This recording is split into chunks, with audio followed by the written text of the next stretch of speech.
Three, two, one. Hello, ladies and gentlemen, and welcome back to another exciting film journey here on Inside Movies Galore. I am one of your hosts, but we are pretty much doing a free for all this month and birthday picks. So um, tonight's film, I believe, is a birthday pick from Tammy. So, Tammy, why don't you tell us a little bit about the movie you chose and what you had us watch for tonight? Okay, I chose First Night. It's 1995 release. Some of let's see, it was directed by Jerry Zucker. It's the main stars in it are Sean Connery, Richard Gere, and Julia Armand. And it's basically um, it's basically your King Arthur kind of setting. Lancelot falls in love with Guinevere, according to IMDb, who is due to be married to King Arthur. Meanwhile, a violent warlord tries to seize power from Arthur and his Knights of the Round Table. They don't give you a whole lot of synopsis, of course, on IMDb, but that's their little one to start out with, which we'll get into more of the movie. So, let's do the first impressions before we kind of like get into more of it. Um, we'll start at the beginning here. Dave? Yes. This is not my first time watching the film. Uh, in fact, I think the first time I watched it was with you.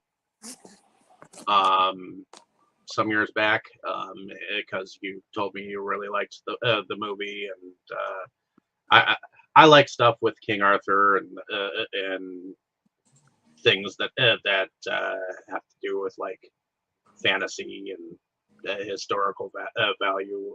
Although the myth behind the Arthurian legend is controversial, whether he is in fact real or not. But yeah, watched this and I enjoy bits of it. I mean, I like Sean Connery as an actor. Um, and I think for what they had him for, he did okay, but it is definitely not the Arthurian tale that I remember. So there was, I mean, they got the whole okay surprise. Lancelot is cheating on you moment, but yeah, there is no Merlin involved in this story, and I think that is missing. Um, other than that, Richard Gere,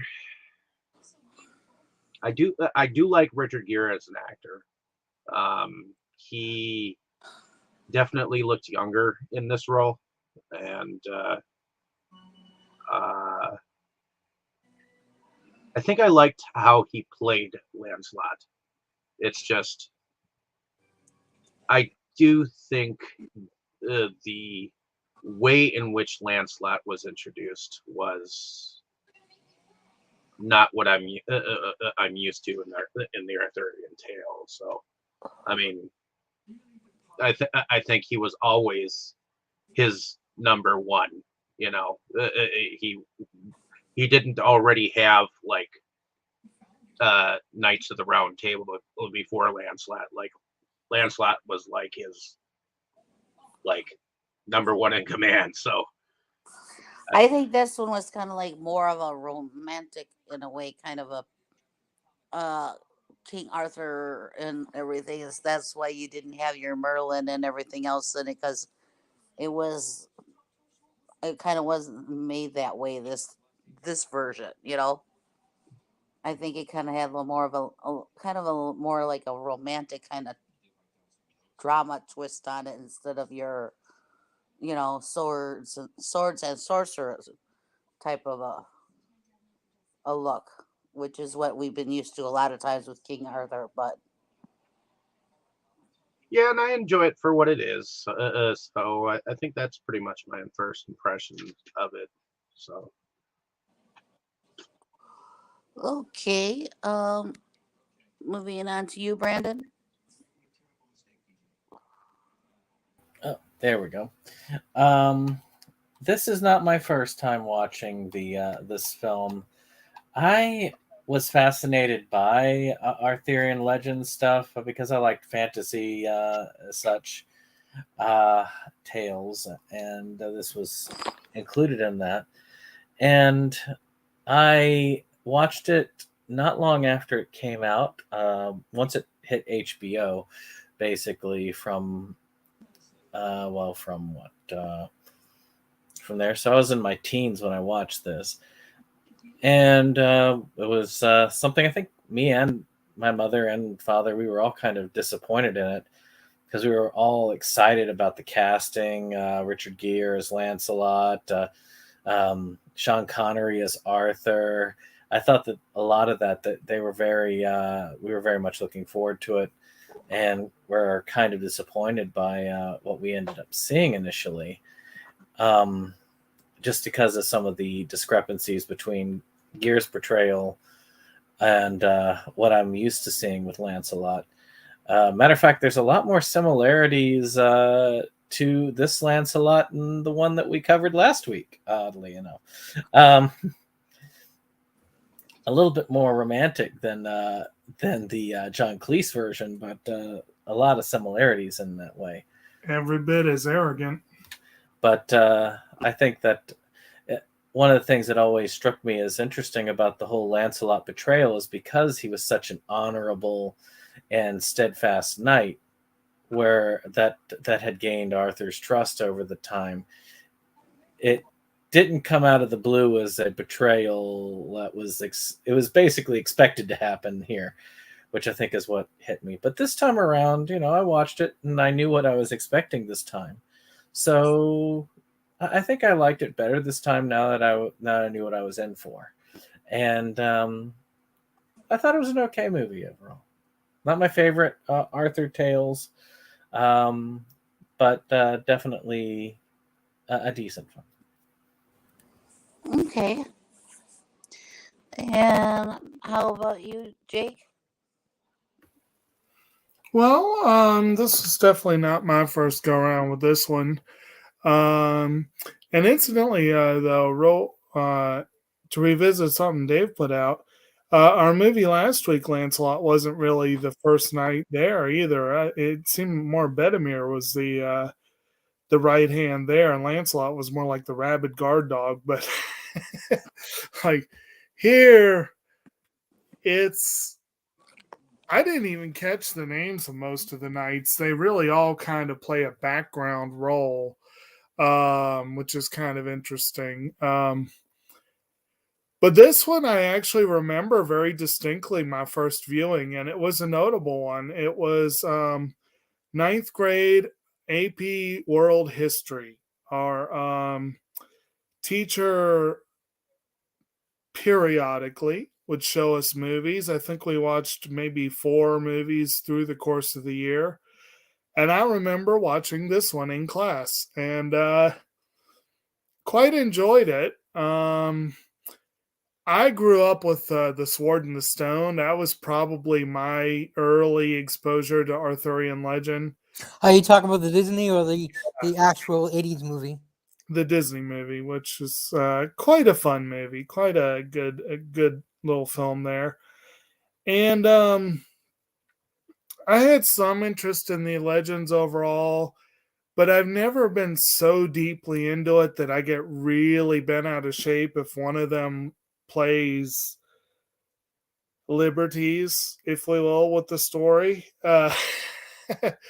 Again, there are so many differences between the way it's portrayed here and the way it was portrayed last week, and the way it's portrayed in The Sword and the Stone, and the way it's portrayed in Excalibur, and the way it's portrayed. There are a lot of different versions out there, and Who knows which one's the accurate one? But I will admit, Dave, yes, the absence of Merlin is saddening a little bit. And there's a few other things I would have enjoyed seeing, but I've seen this film a couple times over the years. I've always liked it. I've always had a fondness for it, but I can't say it was ever a favorite. And watching it this time, it struck me that Lancelot's sheer arrogance again goes toe to toe with John Cleese's, but here he's charming. He has personality to give the arrogance some palatability, I guess you could say. His idiom. His idiom, yes. But I do believe this film may be part of the reason why I was not a fan of Richard Gere for many years. He, to me, came across as a smarmy, arrogant asshole. And it was only in the last 15 years or so that I've come to realize he's playing to his strengths, and he's actually known to not really necessarily be that in real life. But that is his strength on film, and I've developed an appreciation for him as an actor. But I think this film is one of the reasons I didn't like him for many, many years. and as I said earlier, it's kind of ironic because Connery is known for being that, and yet I was a big fan of his. This is also one of the few films I've seen Julia Armand in. This one and Sabrina and a couple others, and she is excellent. I enjoy her in these roles. There's a lot to enjoy in this. There were a couple parts I had to pick apart. There were a couple parts I was like, eh. But overall, I was glad to revisit. It's been many years since I've seen it, so it was nice to give it another look. Okay. Kim, nice to see you. What were your first thoughts? I saw this movie probably when it came out. Like, I was a teenager when I saw it, so I didn't see it in the theater. I think I got it at Blockbuster or Movie Gallery or whatever, on tape. And as a teenager, I was like, "Oh my god, this is so romantic! Oh my god, he so loves her." As an adult, I was like, "He doesn't even know her, ma'am. Why are you pressed on this man? You don't know him. You got this. Why were you not honest to Arthur? He said you don't need to marry me. I will still protect Leoness." And she's like, "No, I want to marry you." And then she's still pressed over Lancelot. And sir, she keeps telling you no, and you're not taking no for a fucking answer. It's like, as an adult, I see it with a completely different perspective of this damn movie is messy. There's nothing romantic about this shit. There's nothing dashing and wonderful about the way that Lancelot keeps going after a woman that he does not know. You know, like, oh, she's pretty. Yeah, she's beautiful, but you don't know her. So why you've been alone your whole life, and now suddenly this is the woman that you want to devote your life to? So I hadn't watched this movie in probably in about a year and a half or so, but when Brandon and I were watching it the other night, I had a completely different perspective on it compared to what I had when I was a teenager.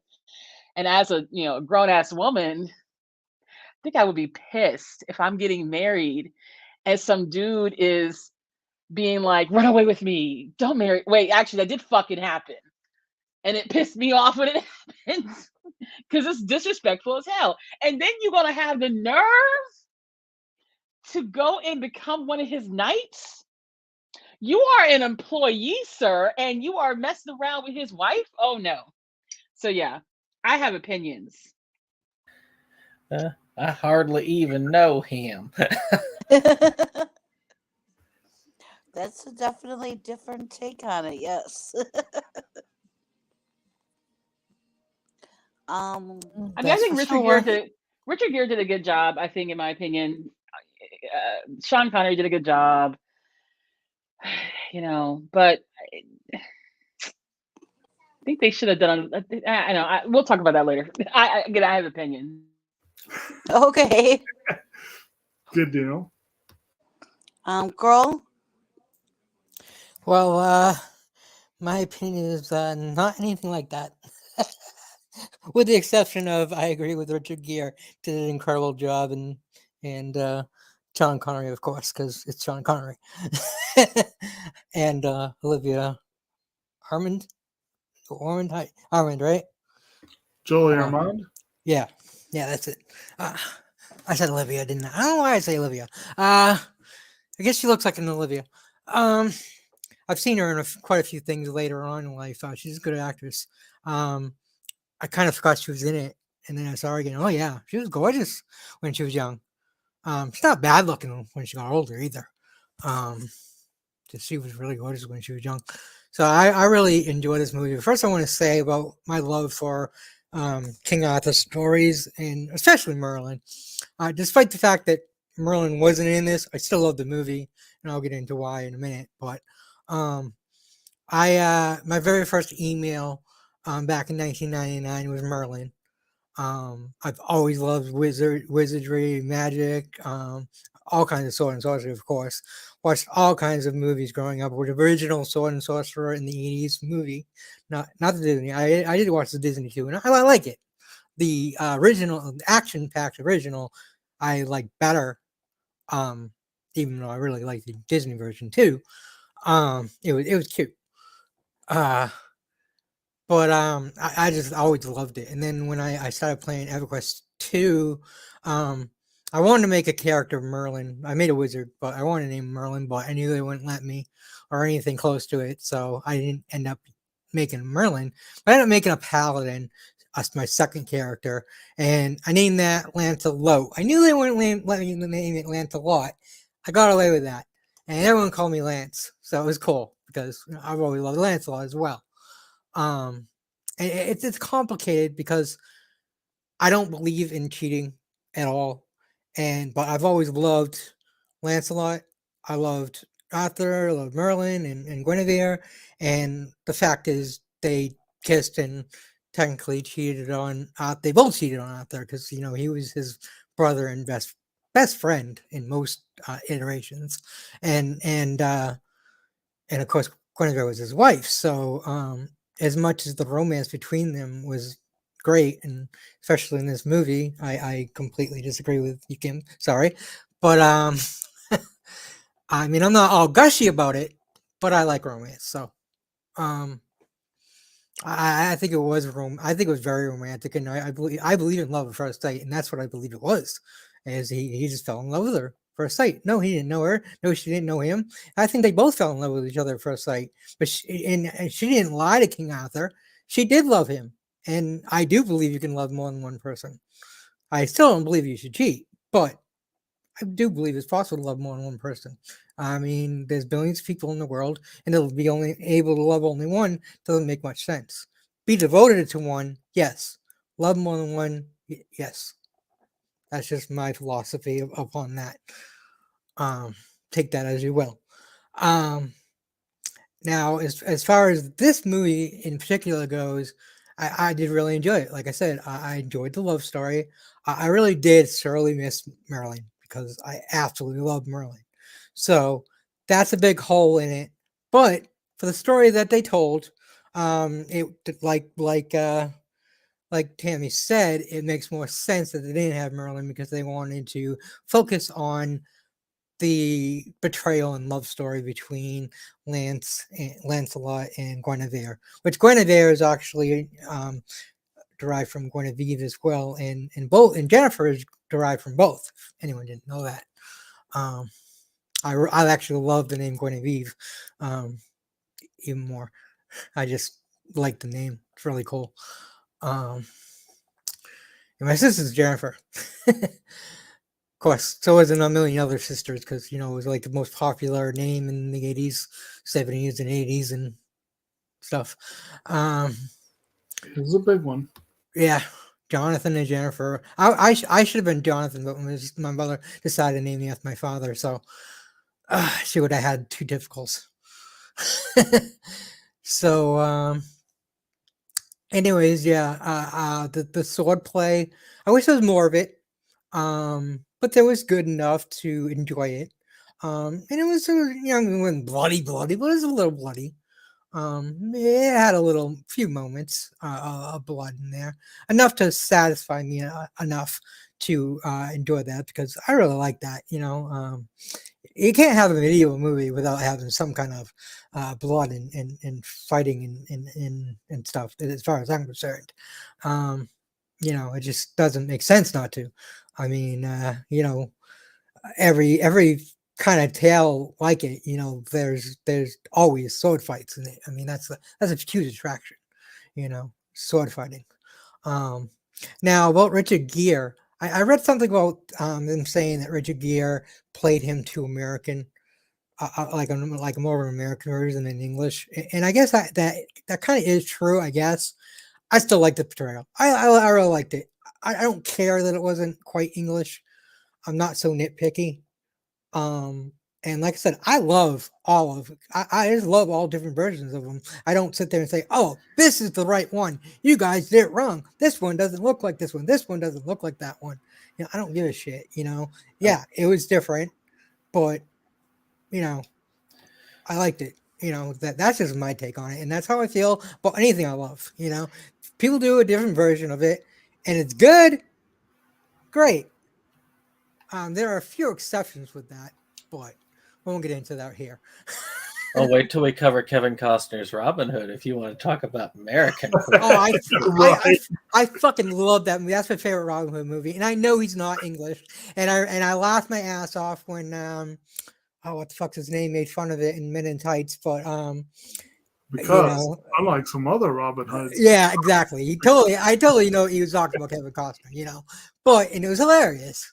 But I still love that version. Again, That's my favorite. That's my favorite version too. Exactly. Again, it's not. It didn't bother me that he didn't speak English, and I know it does bother some of you guys, and we've talked about it with other movies.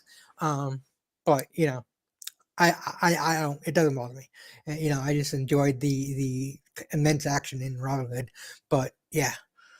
Anyways, this movie, like I said, I enjoyed everything about this movie. Like I said, it could have had a little more action, and it was totally missing Merlin. Get why, but even like mention that, oh hey, Merlin's away or something to the fact that there's a Merlin. Just give us something. But he's off on a sabbatical. Right. He's off visiting the future. That would have been cool. Or the past or whatever, something Merlin was known to do in a lot of the stories. So just to show that there was a Merlin, but I guess they tried to ground it, even though they weren't being realistic about anything else. Obviously the armor and stuff wasn't realistic, and the fact that there was a King Arthur in England. Obviously, it wasn't Camelot. There is stories about that. There was a King Arthur, but everything else is made up, pretty much, probably. All right. Now, it's interesting to note in the first town that the first guy he fights and defeats, he was one of the Knights of the Round in other stories. I can't think of his name at the top of my head at the moment. When they said his name, I was like, oh, he's a Knight of the Round, or he normally is, but he wasn't in this story. Just want to note that. But I've talked enough. I'm done. Move along. Okay. Well, it definitely was not my first time. Unlike in the past where I have to say my dad has turned me on to movies, I believe my mom is the one that turned me on to this one. Because I know that she liked Sean Connery and Richard Gere as actors. And I think that she liked a lot of, she likes some of that fantasy with the knights and everything too. And it became one of my favorites because I do see Kim's point of view, but yeah, I guess I never thought of it that way. I guess I thought of it as more romantic, but he really was a little bit pushy and a little bit kind of above himself by pursuing her the way he did. But He was, but in my mind, it's still romantic. And like I said, love at first sight. And despite her getting married, she loved him too, and he could tell it. And she also loved Arthur, like I said. So I agree. but yeah, I do see Kim's point though that he didn't know anything about her. He didn't know her or nothing, and he just kept pursuing and pursuing. But also, I see the romantic point of it too. I see both sides. So, um, I just never thought of it the other way until Kim brought it up. But yeah, that now that I think about it, yeah, he kind of had like a little egomania going on there that he thought he could pursue her and get her and win her over. So, but all that being said, I enjoyed the movie for a number of things. I mean, Richard Gere was definitely younger in this, and he was definitely not hard on the eyeballs. So, but Sean Connery has always been also one of my favorite actors. I've enjoyed him in lots of different movies. So, that was also a point. And I I also enjoyed Julia Ormond. I think that she's a very good actress, and I think she was very good in this. And I do kind of I agree too. I kind of miss a little bit, the Merlin stuff, because I've watched several other movies that had to do with King Arthur that did incorporate the Merlin into it. And in fact, I have the TV series Merlin myself. So yeah, in a way, it kind of felt like it was missing, but in a way not, because it's not what this movie itself was focused on. So this movie didn't like focus on like the whole picture of King Arthur at the time. This was more or less focused on the love affair and somewhat of the actual Camelot and what Camelot represented and what the knights of the round table represented. That was more the focus of this one instead of the whole big picture with your Merlin and everything else. It kind of went in a different direction, I think. No, so I think Merlin actually would have been a little bit out of place with this one, because the way it was set up. Sabbatical. They could have just mentioned them. Yeah, they could have mentioned them. So, um, anybody else have anything to add before we get into the storyline? Well, one thing I want to say kind of is at the beginning of the movie, you have the initial introduction of Lancelot in the sword fights, but shortly after that, you have the burning of the village after he's left, and I too was reminded of Robin Hood Men in Tights, because I was like, the line like, "That's right, every time they make a bleeding Robin Hood movie, they burn our village down." And I was sitting here going, they kind of do that with most movies. Time period, yeah. And so the whole "leave us alone, Mel Brooks," I had a feeling that they all wanted to yell out, like, "Leave us alone now." Who directed this again? And Zucker? also, I Okay. did want to mention one thing is that this is not Sean Connery's like first rodeo Sorry, with Zucker. the Arthurian legend. I mean, Nope, he played the Green Knight. Yep, he played the Green Knight in the Sword of the Valiant, the Green Knight. Yep, He also voiced the the dragon. dragon in Dragonheart, which is in the world of the King Arthur, because the Knights of the Old Code thing was like done in the mysterious like Camelot area, So, Yeah. and we have covered that film before. And I guess Tammy kept mentioning that he was King Richard in Robin Hood Men in Tights. So, Right. so I guess he No, had, no. He was in Prince of Thieves. Yeah, he Patrick was, Stewart was in Men in Tights. Yes. Okay. You got that wrong. Yeah. But yeah, he had played a king before. Yeah. But I kept telling her, no, it's not the same thing. And not to mention, I just made a Robin Hood reference. He played a much older Robin Locksley in Robin and Marian, which was an interesting, but not my Yes. favorite movie. So I'd have to guess that Sean Connery is a fan too. I mean, I don't think it's just a job because I don't know. Especially later on in life, he definitely gonna take roles he wants to do. Well, this was one of his last. So This was actually one of his last notable roles. yeah, I think shame because such a great actor. It is a shame that his last that his swan song was League of Extraordinary Gentlemen. But why? That was a great movie.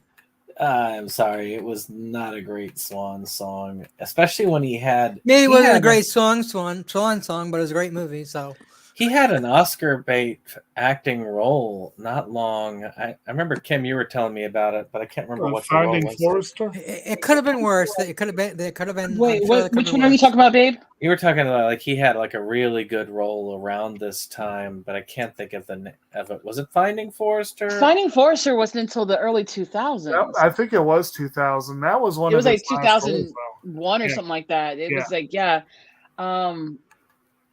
Shit, I can't remember because this came out in like 96, 95 or whatever. So I can't remember what role he had that I was talking about. I mean, I know I was talking about Julia Ormond, that it was this movie and a bunch of other movies that she did, that she was like the it girl of like 1994 to 1998 almost. And like, because she was just everywhere. And then she just disappeared off the face of the earth for a while. I can't remember what movie you're talking about with Sean Connery, though. I can't think of it myself at this point, but Connery's contemporary films to this one. This came out the same year as Just Cause. It was the year after A Good Man in Africa, the year before Dragonheart and The Rock. I know The Avengers is not the one you're talking about. No, I mean, the Avengers. I liked him in The Rock, and I forgot all about Just Cause because I only saw Just Cause for the first time a few years ago. One and of I was Scarlett like, Johansson's first roles. Yeah, I remember that. I was like, how have I slept on this movie for so damn long? That was a damn good, nice little mystery thing going on there. Actually, The Avengers was a good movie too. I think people looked at it and they didn't realize what they were getting because they were not familiar with the British TV show that they were talking about. I thought that was the opposite, that people were familiar with the show and that's why they hated the movie so much, but I don't know. Anyway. maybe in the UK. But yeah, this year this did come out the same year as Sabrina. So you're right. Julia Ormond did have a big year. It was like, because it was like Legends of the Fall. It was this. It was Sabrina, and there was a fourth one, and I can't remember off the top of my head. But yeah, she was like everywhere. Like they were casting her in everything. Her name was on all the Hollywood agents' lips and stuff like that. And then she just kind of disappeared for a few years.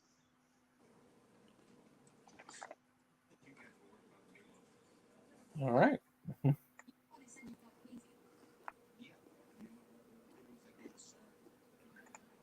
Well, was it Captives or Nostradamus or Smilla's Sense of Sorrow? I remember that movie. That sucked.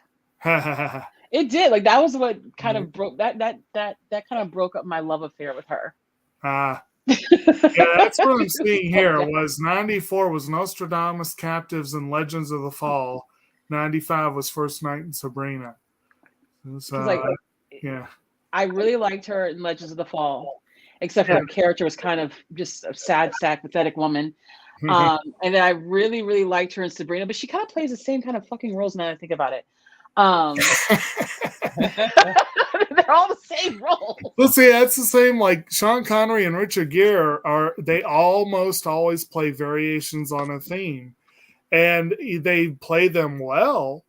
Connery is the best was, now that he's no longer with us, he was about the best person alive at playing Sean Connery, and Richard Gere is the best person alive at playing Richard Gere.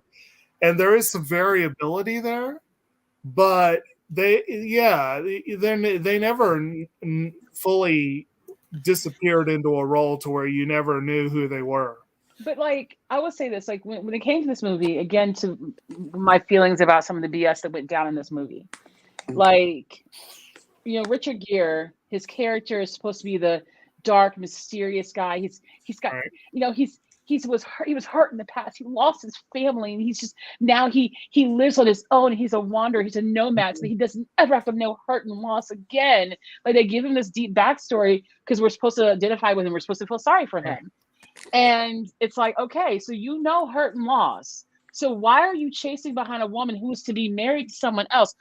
A man who, by all accounts, is noble, is honest, is a good man. It seems like the entire movie, like, we're all, talking about how noble Arthur is and how wonderful he is. It's like, and how can you possibly take that man's hospitality, agree to be one of his knights of the round table, and then continue to stab him in his back? Like, you could have gotten on your damn horse and left the kingdom once she made it, clear, like, look, I don't want you. But Brandon and I were talking about consent and stuff like that today, about this idea of women owing a man her time or her body or her attention. And it's like, but we don't. So stop thinking that. And with Lancelot, it's like every time she tells him no, it's like, well, you're saying no, but you really mean yes. Because that is the feeling I got from that, was his attitude. Because, well, his attitude at first to her was like, I could always tell when a woman wants me, or some shit like that. Yeah. So you could definitely tell he's debonair and like and thinks a lot of his ego. Yeah. You want it, baby. As a teenage girl, you're all about the romance. You're all about, oh my God, he's so romantical. And it's like, no, he's not.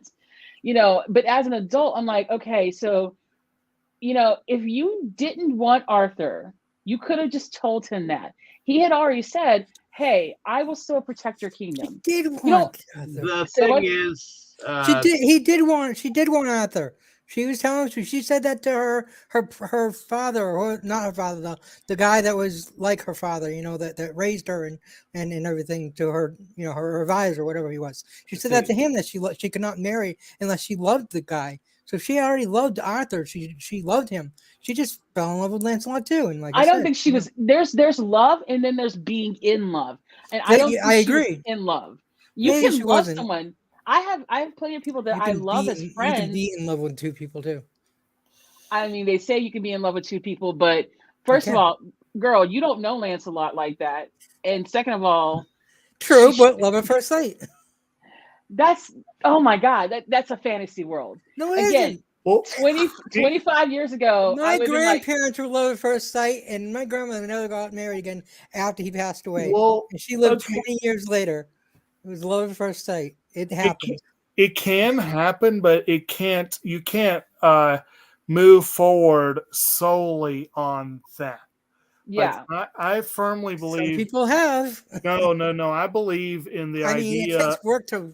Yeah, but here's the thing, Kroll.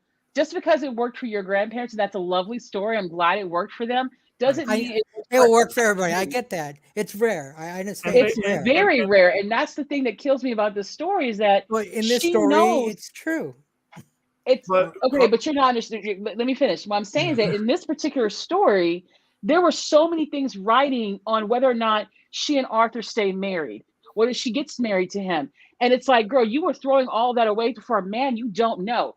A man that clearly does not respect you, because any man that respects you would not be trying to steal you away from the man you've already promised to marry. That's why I found that, as an adult, that's why I find this entire movie problematic. And then, of course, when you get to the whole thing of Arthur, when he finds out that she's been, she and Lancelot had a little sneaky deep thing going on, he's like, I'm going to put them on trial. I said, whoa, sir. I told Brennan, like, I would rather shave my coochie lips with a box grater and then exfoliate with Malden sea salts and lemon juice before I tell the entire world that my employee is banging my spouse. But then again, if you think about the Arthurian tales that surround Arthur, he's got an infatuation with his fucking sister, which spans almost a fucking lifetime. And but that's not in this story. So I know it's not in this story, but he's not so fucking honorable in the fucking tales. Yeah, but in this story, he is. He's completely honorable. Okay. Well, anyway, just real quick, I'm going to put my 2 cents in real quick now.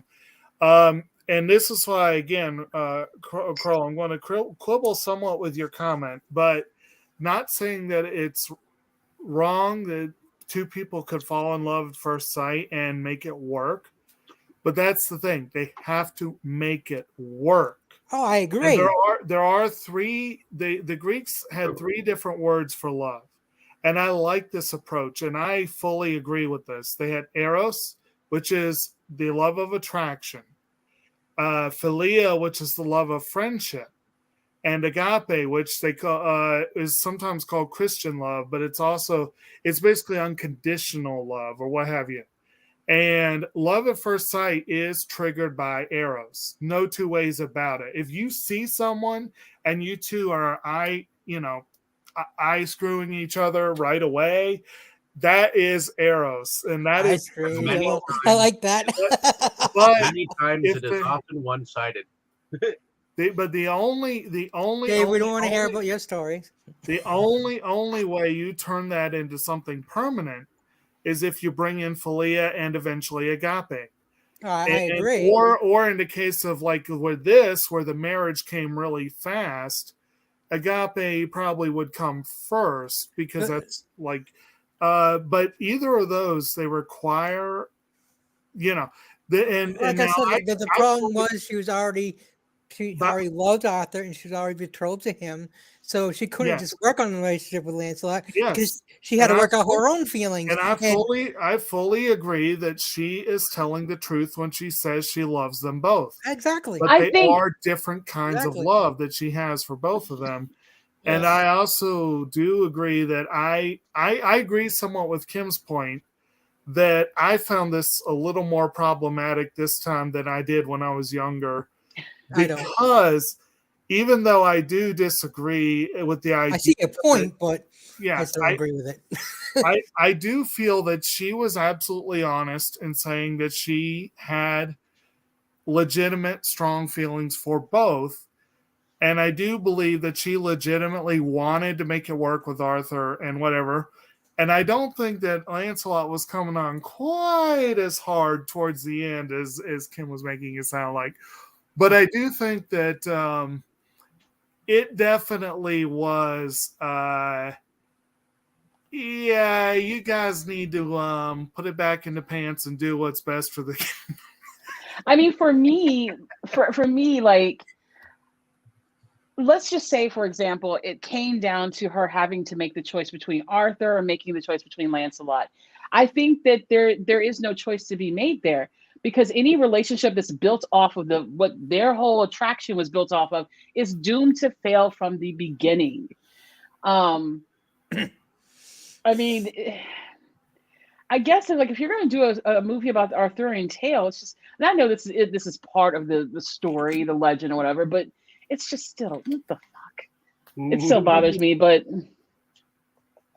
again, and I understand his heart. I mean, Arthur's hurt because, he had himself thinking like, I love her. I'm in love with her, and so that is a betrayal. Like you walked in on the two of them kissing. And if you notice that when he was asking her about like how long this has been going on stuff, one of the first things he asked her, like, have you given yourself to him? Like, because that's his woman, that's his wife, that's supposed to be his coochie. Like, no other man's supposed to be touching that. It's just like, of course not. Like, that's like always that first thing. Have you slept with him?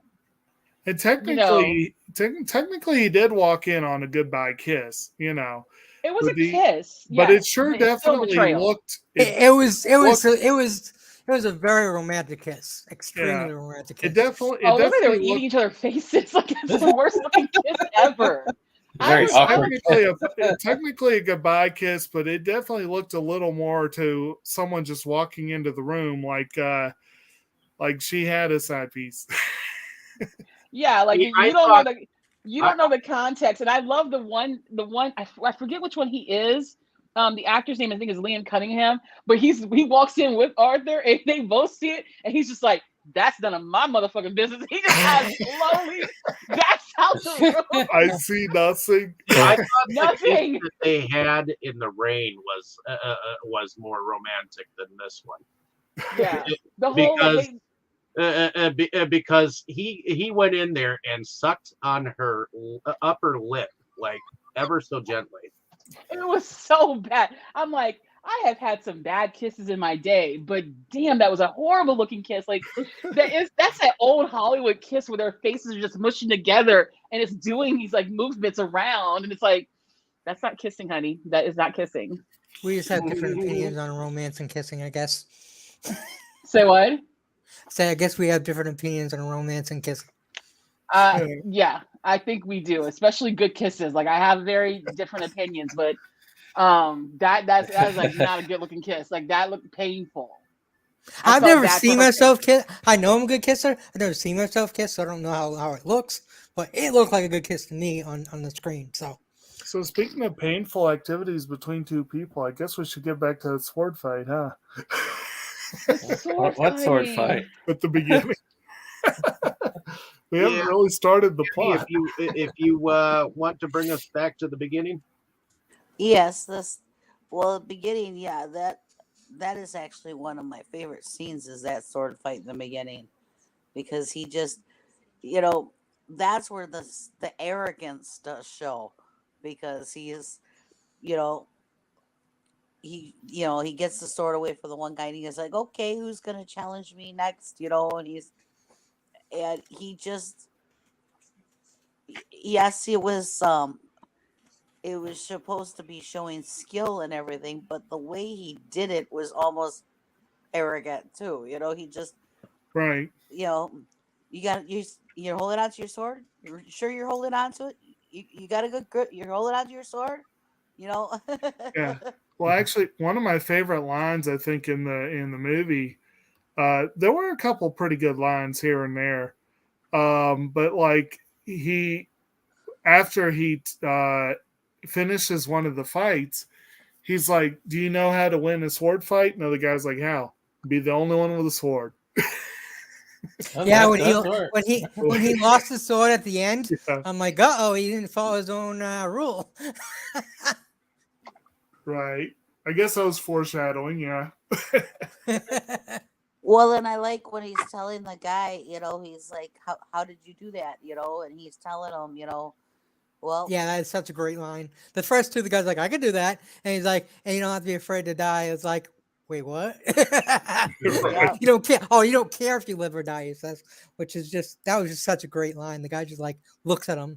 Actually looked at him kind of with pity, which, I can understand, because it's like he has passion, but like he doesn't have passion for life. And like Arthur said to him, it's like, how can you have any happiness in life? Which again, I think is why for some reason the meeting of Guinevere made him happy, so, and I guess he's not used to having happiness, so maybe that was part of the reason he fell in love with her.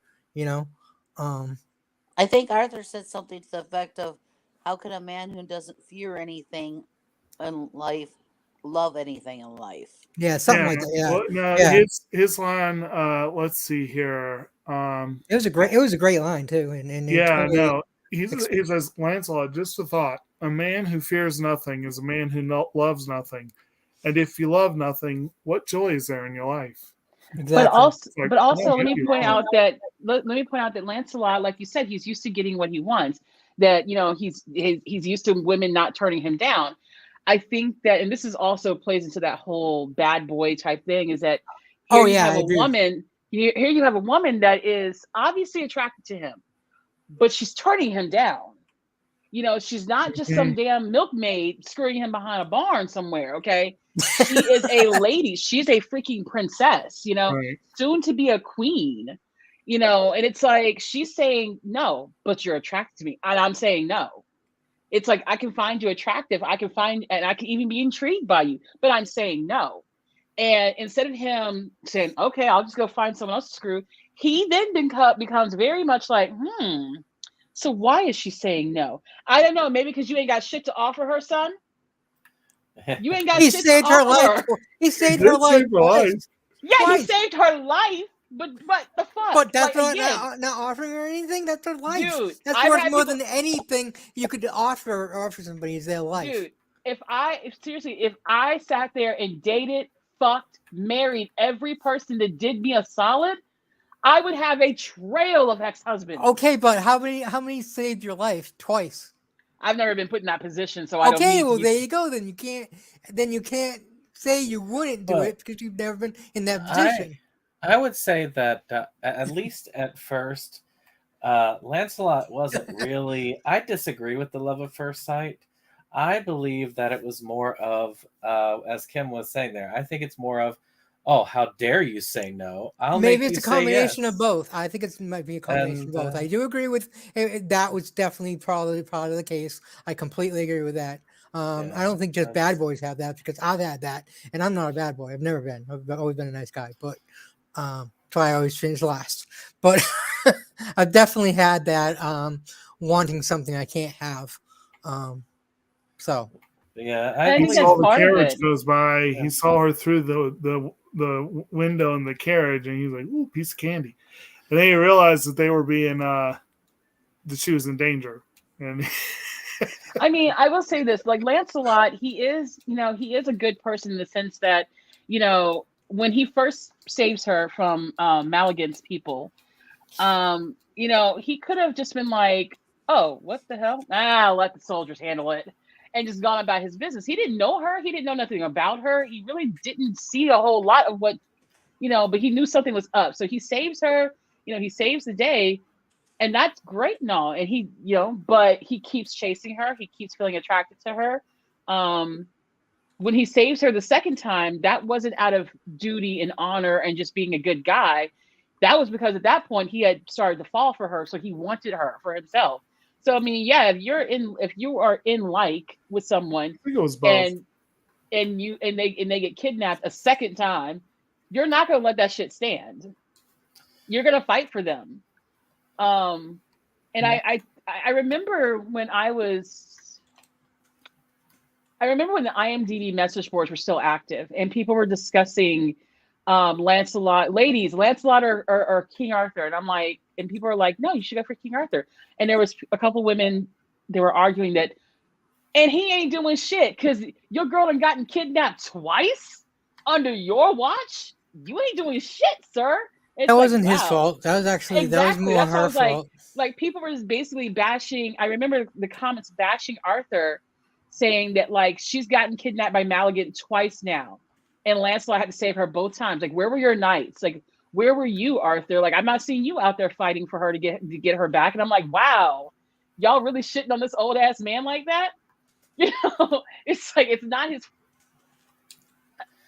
By being his wife, yeah, she's gonna be put into danger because of by virtue of who he is, but it's not his fault that she keeps getting kidnapped. And they're like, if he really loved her, he'd be out there himself looking for her. That's what Lancelot did. And it's the whole team Lancelot versus team Arthur kind of bullshit war I saw in the comments on there, and I'm like, whatever. Well, Anything to elevate Lancelot, I guess. I do think that King Arthur could have done a lot more to get her back when she got kidnapped from his castle. But we don't see, though. That's the thing. All we see is the point of view from Lancelot. We don't see Arthur's struggle as much because this is Lancelot and Guinevere's story. This isn't Arthur's story. Arthur is a side character. And so we don't know what he was going through. We don't we know saw we saw his soldiers were out there looking for her after Lancelot, saves her, and they're in the forest and having their little romantic moment under the tree. And you hear the soldiers, from Camelot, and they're looking for her, and they're looking for Lancelot and stuff. So he obviously had parties out there looking for her, trying to save her. And of course, when they're reunited, he's in church praying, which is interesting, but okay. I mean, Arthur was the planner, and Arthur was more of a planner and a thinker when he had his men basically there, because obviously he's at that point where he's past his prime physically. He can't go running after him like Lancelot. And Lancelot is more of a I am a free spirit. I am going with my basic whims, which is also why when he became a knight, which he becomes a knight solely because he wants to steal her away. And so he became a knight to betray Arthur, not because he wants to betray Arthur necessarily, but his intent was, I'm going to do this so I can steal her from under you. And that was the only reason. Later on, he came to value Arthur a little bit more, but that was the whole of it. I think that Lancelot went into the whole, when he arrived at Camelot, he went into the whole thing thinking that Arthur was going to be like all the other kings he's ever seen, that he's going to be a spoiled, selfish asshole, that he's just there for himself and stuff. But, as he got to know Arthur, I think he started to realize that this is a good man, that this is an honorable man, and that he actually does care about the people under him. He actually does care about the surrounding kingdoms and stuff like that. So I can see that, you can kind of see that struggle a little bit, especially when Maleagant attacks Lyonesse, and they have to go liberate them. And Lancelot has, decides afterwards, I can't stick around. I can't do this anymore, because one, he knows there's no chance for him and Guinevere, and two, he's feeling things. Oh no, he's feeling things for once. So he doesn't trust those feelings. And then finally, I guess it starts to eat away at him that you've got this good person, this good man, and I'm trying my hardest to cuck him. So I think that the guilt started to eat away at Lancelot a little bit. And yes, it would have been for the best for him to leave at that point. Because it's like you are introducing an element of drama within this kingdom that they do not need. They already got some asshole out there that used to be a part of the Knights of the Round Table, declaring himself a prince and trying to take everything over. They got enough troubles. They don't need you over here trying to steal the queen. I agree with you there. I mean, he definitely didn't need it, but in the end, he still loved Arthur. He still loved Camelot, and he fought for both. I mean, like I said, was he wrong kissing her and them with that final kiss and getting caught? Yes, it was wrong. It was definitely wrong, but he still did what was right, and people make mistakes, and obviously his heart is with her, and just like Arthur said that her heart is with him, and he knows it, he could tell, and it was probably true there, but they both loved Arthur, and they both loved Camelot, and they both did what was right, yes, they screwed up, and yeah, it was supposed to be just a goodbye kiss that should have been just a smack and over, but it wasn't, and unfortunately he walked in at the wrong time. That was one extended ass goodbye kiss. Yeah, I agree. It shouldn't have been. Boy, that was no goodbye kiss. They were totally intending on basically screwing Arthur over and leaving. That was that kind of kiss that you do, that you are leading up to something more. Like, it's gonna be the last time I'm ever gonna see him. And next thing you know, the clothes are on the floor and they're getting buck ass naked. I know, right? Like it's like I've had passionate type of kisses before, and they always led to something more. It wasn't like just one kiss for the road. No. It's never just one for the road. It's everything but the bedposts. I mean, she can get bent over the bedpost. It doesn't have to be. Anyways. Yeah. Now for the as far as the plot was concerned, when going back to it, To talk about the knight that betrayed, I mean, we're sitting there at Lyonesse, where Lancelot is, and you get to see that example of what Lancelot was seeing in his background, but also with the brutal way that basically the ex-knight planned on conquering, and why the stakes were so high, where they were like burning out the town, killing all the villagers, things like that. You know what I have a problem with? That I like Arthur's a pretty one-dimensional character, in my opinion. He's the good guy, you know. In my opinion, he's one-dimensional. Guinevere is your typical damsel in distress who is so confused about her own heart, and Lancelot's supposed to be the mysterious. Wait. I know you said she's a damsel in distress, but she saved herself first on when she jumped off the caravan. She saved the ladies first, and then she saved herself. Yeah, but Lancelot had to save her position. Later, but she wasn't just a typical damsel in distress because she has no problem playing the damsel in distress. Exactly. She was a damsel in distress the other two times. Let me finish what I'm saying. I'm going through the characters, and then Lancelot's supposed to be the dashing, mysterious man. But with Malagant, what the frick was his problem? Like, we know that he left. We know that he left Camelot some time ago, and he's been like a warlord type ever since that. He's declared himself a prince, even though he was not of royal blood of any kind. But it's like you never get it. It's like, what did Arthur do to you? From the round table for some fucking reason, and he's got his own fucking ideals. That make no. He wasn't banished. He's like Arthur said. You left on your own accord. They never kicked him out. He left on his own accord. That was his. That's what I'm saying. Like his anger. Like of course him. Well, you're right. He wasn't a prince, far as we know. No, his anger at Arthur was personal, and I'm like, and Arthur says like, you left us. Like, so I'm just like, dude, what's your problem? Like, so you're mad because Arthur was asking you out for a life of service and duty and obligation, and you want pleasure. Well, why the hell would you have ever joined up with his knights then if that's all you wanted? He was the first one to join too. So exactly, like he was a true Judas. That's the crazy part. Like, exactly. This dude was a true Judas. Like you joined. He was the biggest betrayer of them all, if you ask me. It's like you joined up, and now you're sitting there, invading sovereign lands. I really think that's the weakness. If you think about it, Judas was a true believer, and he betrayed Jesus out of frustration that he thought the goal had been betrayed, basically. So it's possible this guy just misread Arthur at first.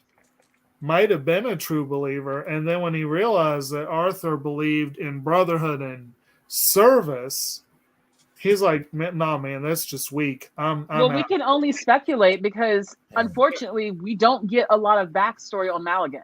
Well, he does come right out and say he believes in strength, and he basically believes Arthur is weak. I mean, that's yeah. I mean, it's obviously if toxic masculinity were a person, it would be Malagant. It's obviously a difference in ideologies. But I do think that this is one thing I would say that is definite. That the story itself suffers whenever we look at it as anything but the romance, because that's really and truly what they were looking at. This is the romance between between Lancelot and Guinevere. Anything else to the story is irrelevant. And it is a love triangle, though. Completely. Well, yeah. And the weird thing is Arthur and Lancelot love each other as brothers, too. Yeah. So it isn't just a love affair, between two guys and a woman, as in they just love the woman, but they love each other as brothers, And even though Lancelot was the one that did wrong, you could see how much he still loved Arthur. When he came to his aid immediately, even though he was about to be possibly killed by Arthur for his crimes, and he still came right to his aid, and then sat by his bedside as he was dying, and just like Guinevere did too.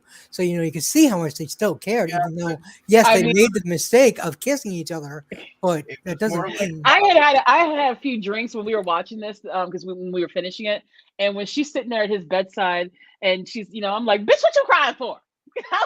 Because she loves him. I was like, "This is what you crying for? What are you crying for?" Well, I think went off. Like I did not realize I had so much internalized Guinevere hate until this movie. I was like, "Where did this come from?" You have the same hate for Guinevere that I have for Rose and Titanic. The bitch let him drown. The bitch let him drown. No, I don't have Rose hate. Sorry, I have Rose hate. She let him drown. I have Rose hate for when she threw that diamond in the water. Thank you. That But like again, I think that depending on where you are in your life and the age you are, when you first see it and you see it again years later, when you've grown or changed or matured or whatever, you will have a completely different perspective. And babe, you're right. I'm not mature. And what? Are you saying I'm not mature? Didn't say that. I'm saying that just asking because it did sound like you're saying I'm not sure because I have a completely different opinion on it, and But I'm saying that what I had as an opinion when I was in high school at 14 years so for you, it definitely changed. Versus when I'm saying that here I am at my big age, I have a completely different perspective on this now. Because again, for me, it was a romance. I was like, oh my God, this is so sweet. And then as an adult, looking at with my experiences. And looking at how I view relationships and stuff, and I'm not the only one who thinks this, by the way. It's like, wow, this movie is problematic as hell. Yeah. And in addition to the whole romance aspect, this movie felt like it was two different stories. It was two different movies. You could have had an entire movie on just the whole Maligant plot, and that could have been something else. I think that this could have been better served. They added different things to it. I think this could have been better served as more of multiple movies to define, because the relationships like a trilogy. Because again, I mean, you could say the love at first sight thing, but again, the relationship between Arthur and Lancelot was basically cemented because of one battle when they did that one battle for that country that I remember the name of, but now Lyonesse. Yeah, Lyonesse. But in my opinion, if you had it in multiple movies, if you utilized Lancelot like they actually did in the Tales, because they introduce him as basically a sellsword who doesn't really have any honor. He serves himself and only himself. Except he has more honor than most honorable guys. But that's the thing, is he's the guy's like, my word is worthless. I'm here for me. That's not honor. That's... Well, he may say that, but he doesn't act that way. He acts more honorable than any other guy there is, with the exception of kissing Guinevere, of course. But what's really sad though? After the Battle of Lyonesse, if you notice, remember when he first brings Lancelot on as a knight of the Round Table, all the other knights were like, "Wait, sir, you don't know him. You don't know him." They say he fights for money. But then after the Battle of Lyonesse, all the knights, if you notice, it was a very brief moment. They had respect for him. Right. All of a sudden, they start seeing. It wasn't just the king that he betrayed. Right. He betrayed all those other knights who were like, "Look, we may have had our reservations about you." And that's why Arthur said that their trial is going to be public, because they didn't just betray him; they betrayed Camelot. That is true. It's like, it's so sad too, because I'm like, can you imagine, like, growing up, you've had nothing, you've had no one, your mother died, your father's wherever, I guess dead too. You finally find a brotherhood that was willing to accept you no matter your past. Right. And you fumble the bag over some woman you barely know. Yeah. It is a messed up way to thinking of it that way. And it does lead. I don't like to think that way, but I do see a point there. And it does lead to one, we might call it plot hole at the end of the movie, where Arthur does forgive them in a sense, and gives him the kingdom, which was weird. Essentially, yes. Yeah, that was weird. That was definitely that never happened in any other story. In any other story, no. point being, they have this touching bedside scene where all is good between them. Right. But where are the witnesses? No. They're on the, Right, and everything. Yeah, good luck. yeah, Really have a- we're supposed to believe the tramp and her mistress, the tramp and this sellsword that he's the king now and all is forgiven. No one's gonna really believe that. You're right. They probably. I mean, Right. it's You know, just it- well, not well. it was a obviously, nice ending, but Lancelot's as a not the whole. king. He's not the king. Come on, no. Yeah, But she's still the queen. But she's not. technically. Yeah, technically, she's still the queen. They don't. But her and Arthur don't have any kids. She's not pregnant, to our knowledge. So is she just gonna get remarried? Like, is she just gonna be the queen of Camelot now? Like, what? Yeah, that was a huge plot hole. Like when it ended like that. Well, maybe it he'll was be his the way of royal- saying he'll that be she the can royal marry concubine. Lancelot and become king because she's already queen. Maybe that was his way. Can But he you didn't just say that. imagine though? Like, But- can you imagine that? Like, let's say that happened. I mean, there's no indication at the end of the story, in the movie, that that's going to happen. But let's just say, Right. for example, that happens. That after It is 3 fucked in the up, morning, yeah. that Guinevere marries Lancelot, and the entire kingdom of Camelot has watched the two of them be put on trial Right, because she committed adultery. right, Right. exactly. I would be like- It is messed up. It is completely messed up. Yes. I would be like, honey, pack up the house. We are moving. Where are we going? I don't give a fuck where we're going. We leave. No, we are leaving this shit show. We're out of here. I think the appropriate line is, I thought we were part of an autonomous collective. It's just- Oh no! Well, actually, the appropriate line here is, "How'd you become king then?" But Let's not go there. well, one thing though, we kind of overshadowed Tammy when you were trying to move forward. So sorry Yeah, about that. sorry. Sorry. That You're fine, you relationship guys is actually- there.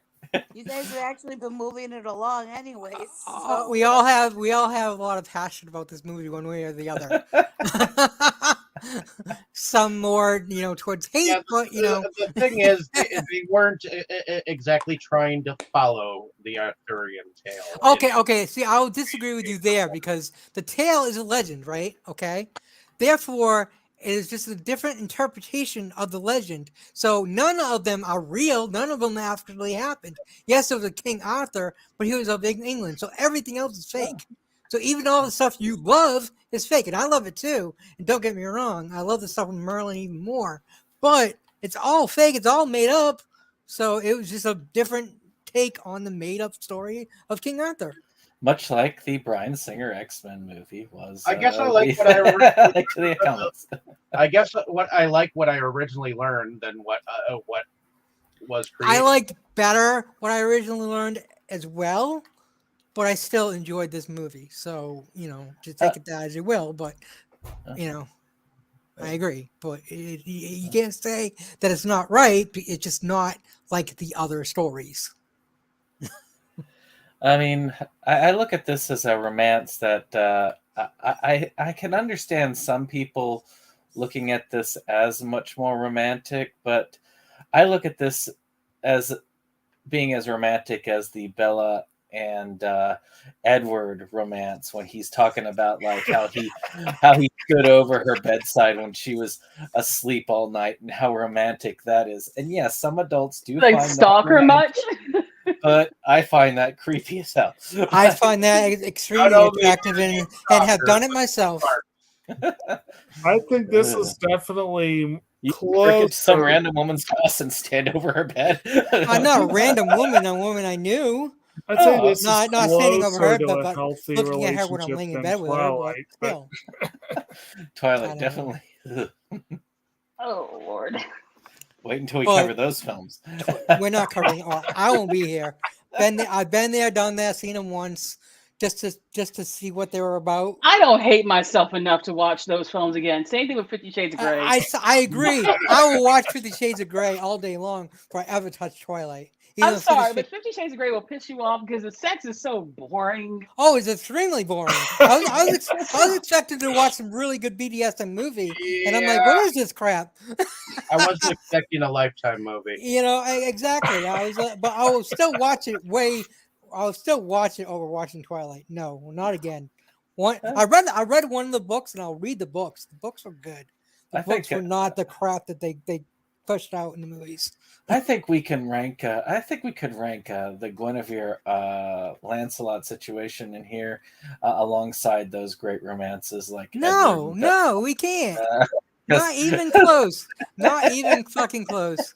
This one was a romantic movie. This one was a good romantic movie, but no. The others were This crap. movie was fucking toxic. I'm sorry, like, ladies, if you have a good thing going with a good man, do not let some broke ass dude.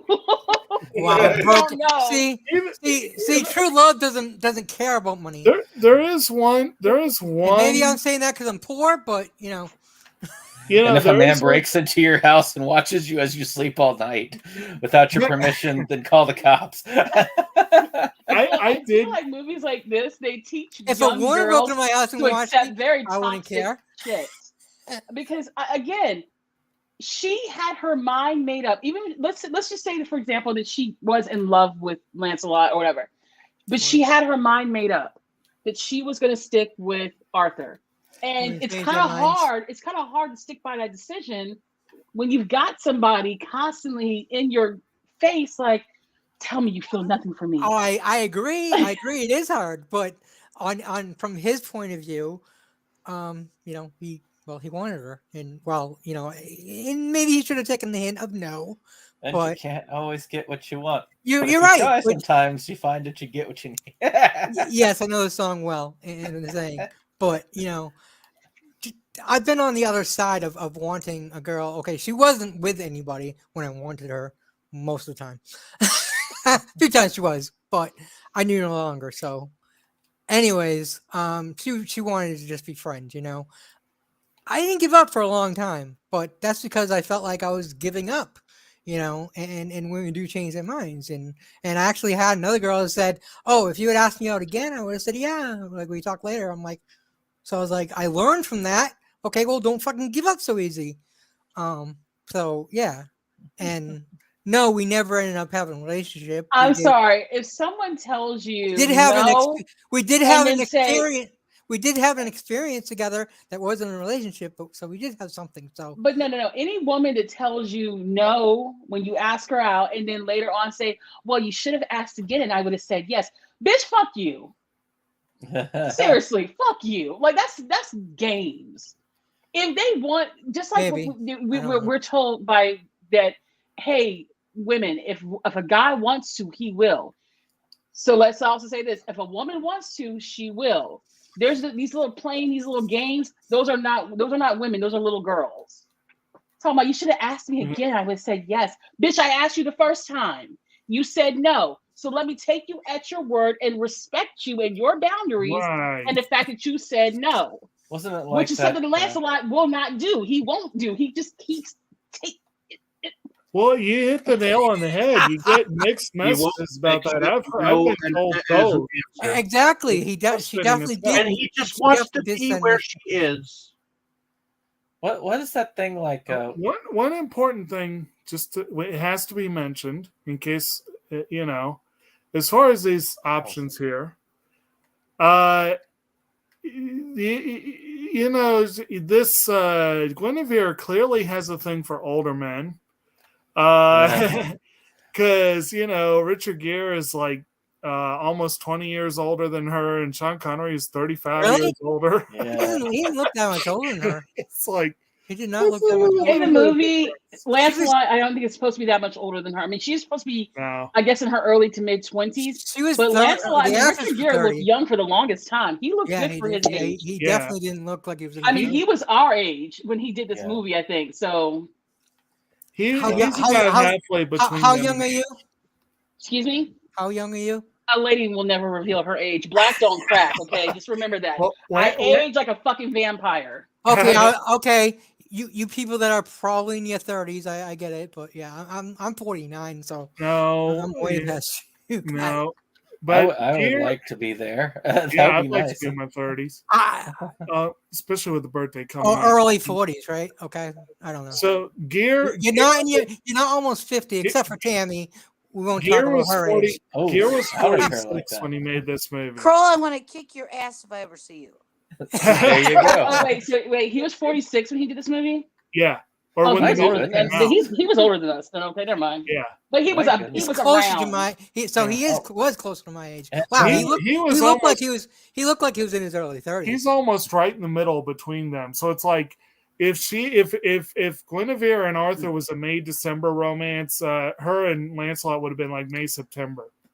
let's also say that this could have been done under different circumstances. Thank goodness he is recovering, it looks like. Right. But we might have very well been talking about this as sort of like Richard Gere, it has been a great knowing you as an actor. But thank goodness it looks like he is going to survive, and whereas he Oh, that's good. Well, yeah, he's at home. They said in the news that he's at home recovering. So, yeah. but 2023 the Grim Reaper tried to come for him. What about Stockholm Syndrome? Have anybody thought about that? Yes, he didn't technically have her captive, but in a way he did, because he wouldn't leave her alone, really. Well, I mean, you also got to look at the fact that, remember, she's been promised to That's stretching. Arthur since she was a little girl. Like, her marriage to Arthur was brokered by her father. Yeah, which And is it's like- which is wrong. Which is wrong. So it's like, completely for her to say that she Well- loves Arthur, she wants to marry him, Also, that's all she's ever known, really, because she Yeah. never had a choice in the matter. It was Also, always I decided that she was agree. going to marry him. I agree with that. also her She definitely land should. is in jeopardy of being. Oh, he said he would help Leonis whether they were married or not, which because he's a king and he's a rightful Right. king, so anything under his jurisdiction he's going to protect whether she marries or not because he's honorable, But she felt like she was in love with him. Maybe she like you said, she loved him but wasn't in love with Arthur. But again, she has that also was the spent her difference. entire life being told that this Right. is going to be your future husband. Exactly. yeah. I feel agree like with that. there was that part of her that was in awe of him because he's Yeah. a king. He's a He's king. a Yeah. wonder and he's a wonderful And person. and I she's think there was admired. that part. And that's probably why her love at first sight with Lancelot, because it was something different and new than what Yeah. she grew up And her exciting. entire life. Exactly, it was exciting and new. So that was how her. They both had both different reasons for their instant love with each other, or infatuation, if you want to call it, with each other. Yeah, which is Dave, why this is such a toxic thing to show young girls. Like, whew. Well, young guys. just like Twilight. But Dave, you were saying something? I forget what I was saying now, but Sorry, Dave. Must have been a lie. my whole thing with this is it's hard to separate myth from reality, at least What? with the Arthurian tales. It's all myth except for Arthur, and he was the Okay, king of but England. It's the myth that I He's remember somewhere. that they fucking fuck with, and then they fuck with it so much that Okay, so it's not reality; it's just myth from myth. then it's almost like a fucked over rebuilt Dodge. Okay, you can call it that if you want. I won't disagree with that, but I'm just saying. I mean, it's for all we just, know, Merlin could have been a real person, and he could have just been an alchemist Right. at the time. I think that the closest to me that I've seen, that if you want to, the closest to the spirit of what the actual Arthurian legend may have been about for as far as the real Arthur, was the Antoine Fuqua King Arthur film with Clive Owen. That's probably the closest you're going to get to it. never seen it. Say what? With the woads. Yes. I don't think And I've seen it. and the what was it, the Picts, or was it the Saxons that were invading? Yeah, because And like Arthur was a British soldier or warrior or whatever, Yeah, not British, Roman, but which is born in very Britain. possible. Yeah, that could have been very possible. Because the Arthurian tales would have been as taking sad place as that during the story occupation. sounds, it probably is closer to reality. Yeah, I mean, Because reality is sad, so yeah, and like Keira Knightley, I remember she played Guinevere in that movie. I love her. Lancelot was played by Johan Griffith, and there was They even brought the freaking romance plot line into that movie. Well, But it was it's more or in less most like movies. But it was more like Lancelot was kind of attracted to her. But he wasn't all pushy. Yeah, like he wasn't Like pushy Richard about Gere. it, and he wasn't trying to get with her. And really, she wasn't even King Arthur's like love interest necessarily. But of course, she becomes his wife later on. But you guys, it's actually a really good action movie. It's more of an action movie than Yeah. anything else. I gotta see it. Which one so was it called? King Arthur. It came out in like during the Keira Knightley era in the 2004. early to Oh mid wait, 2000s. you know what? I did see that one. Yeah. I have it. I haven't seen it. I did see that one. Yeah. Oh yeah, I own it too. It wasn't one of my favorites, but it was good. Excuse Yeah. me. I actually like this one better, but hey, each their own. Excalibur was the closest to the tales. Excalibur is probably my favorite. It's hard Yeah. to say this. There's I've so only many good seen ones that out once there. and it bored me. There are so many good. What? Go see it again, I guess, because there's something wrong with you. I admit Okay. they made us watch it in high school, so I could understand that back then. I had to but, watch it in college, I think. Yeah. I didn't have to watch it. I Exciting. wanted to watch it, and I loved it. So I don't know. But I mean, my mother's favorite for the Arthurian tales was Camelot, the musical. No. She still likes that. I The just Knights of the Round Table. I'm just not a big fan of musicals. I mean, I like a kid in King Arthur. A kid in King Arthur's oh, court. that was good. Wait, What was for that? the guy from American Pie? What was the Black Knight one? Black Knight. That was what it was called. Black Knight. That was a good one too. Martin Martin Lawrence. I Lawrence. think. Yeah, that was good too. I mean, There was also completely one with Whoopi talk about Goldberg. different. I don't think I've seen that one. I still need to watch my copy of The Green Knight. Too. And of course, the Yeah. two Sam Neill movies as Merlin and then the Son of Merlin. Right. I saw the Sam Neill Merlin. Did you that see was the good. sequel? No. Oh Son of yeah, Merlin. no, Was it it was, much? it was a movie called miniseries. Yeah, the Guinevere, miniseries. Yeah, Yeah, the it was quite miniseries. It was good. a miniseries and on also NBC. a movie with the chick from ER called The Mists of Babylon. I love that one as based well. on That was Marion that Zimmer was poetry. completely different too. So, back That But to the was Merlin really miniseries is actually really good. Yeah. I love the TV series on BBC as well. The So- Merlin TV series. Oh yeah, I That think was it aired on great. Sci-Fi Channel here. Did it? So I think I watched it. Yeah, I think I watched it on Sci-Fi, but I knew it was a BBC TV show. what did y'all think of the depiction of Camelot itself and this? Oh, it was gorgeous. It looked with that gorgeous. with that Only a weird model. gauntlet thing. I thought it and looked so aw- on, I- yeah. Yeah, the gauntlet was cool. The first look up the Right. first look on it when they were up on the hill looking on this is Camelot, I thought was so gorgeous. So And I thought gorgeous. the first time you saw it in the light with all the blue roofs and everything and all the buildings looked really it looked really cool. Yeah, it was definitely it was nice looking up front too. I mean, it was for medieval times. It looked pretty well. It's a place to live. If you're gonna live anywhere in the land, you want to live in Camelot. It was clearly much more highbrow than the Camelot from last week. Oh, Whenever I look at the that, last not one was go just there. the last one they It's couldn't even a go silly to. Yeah, I think of A Knight's Tale whenever I look at that. Like it's right. slightly You- modernized in order to do that romanticized view Yeah. of it. With You A know what's Knight's Tale, they funny? totally romanticized. They totally modernized it to do that. I Well, think- that movie was deliberately anachronistic, so right. Right when Yeah. you really Tammy can't compare the two. when Tammy mentioned this movie that we're going to be doing this, I mistaked this one for A Knight's Tale. So I thought we were watching A Knight's Tale, which I knew it was the first night, but I just had the two confused. So I was thinking I we were love going to be that watching that movie. movie at first. I love The Knight's Tale. I love that I movie was- too. I saw that it came out on when a I was in date. college and I I got loved an it. unwatched copy of that I need to watch. I saw that in the movie theaters on a date for the first time. I don't remember if I saw Knight's Tale in the theater, but I know I got the DVD of it when it came out, and because I was in my Paul Bettany phase. I had watched a bunch of stuff with Paul Bettany in it that didn't come out over here until like years after he got famous. And I was like, I don't know, like I was like, this skinny little white man from yeah, Britain's so cute. I just know him from Vision, but then I started watching other stuff and like, oh hey, that's Paul Bettany. Like now I know who he is because Like his he classic played film, Vision. Mordecai. But Yes, before that, Mordecai. I ain't I've really- got 4 more, sir. All right, sir, I've got another. I've shot your finger. Sorry, if I'm gonna watch Bettany, I'd rather watch Priest. Well, bro, you don't like you don't like Marvel? You don't like Vision?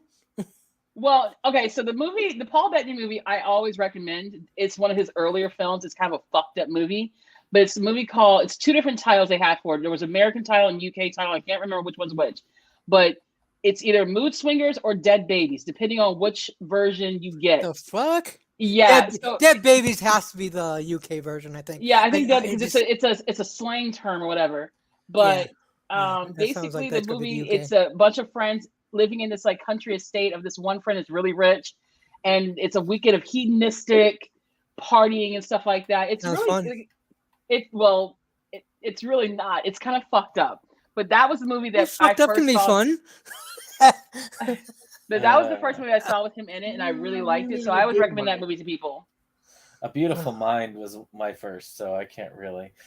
But also, A Beautiful Mind and A Knight's Tale both showed off the charming Paul Bettany scholar. But you talk about one that I actually did like the romance in, even though it's total bullshit, is A Beautiful Mind. So, Right. But bullshit in real life or bullshit in general? Like, what was bullshit in real life. I mean, the whole romantic thing where they go in there and you can see how they kind of bond together, how they go tit for tat for a bit, but then as they move in, they grow together slowly. And I love that. That is a true romanticized tale. He's not forcing himself on her, and I roll my eyes at you, sir. And he's quite a and she's quite the strong woman herself. She knows what she wants, and she's getting it, and then she's fighting for what she has, even though she knows it's strained at the end, which did not happen in real life.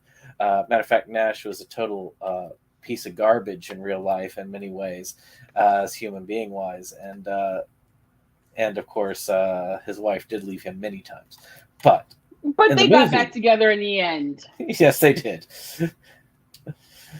But back to this, I guess. But yes, I love that. They were running their own gauntlet. I like that gauntlet. I thought it was a Yes. cool scene, and it was fun. I actually think if they had I know that it's sacrilege to say it because the movie is supposed to be even more about. I should be saying it should be more about the romance, and we should say heck more with the side stories. But I actually found the side stories more interesting to me than the romance. And I wish that they had spent more time on that. They did. On this movie?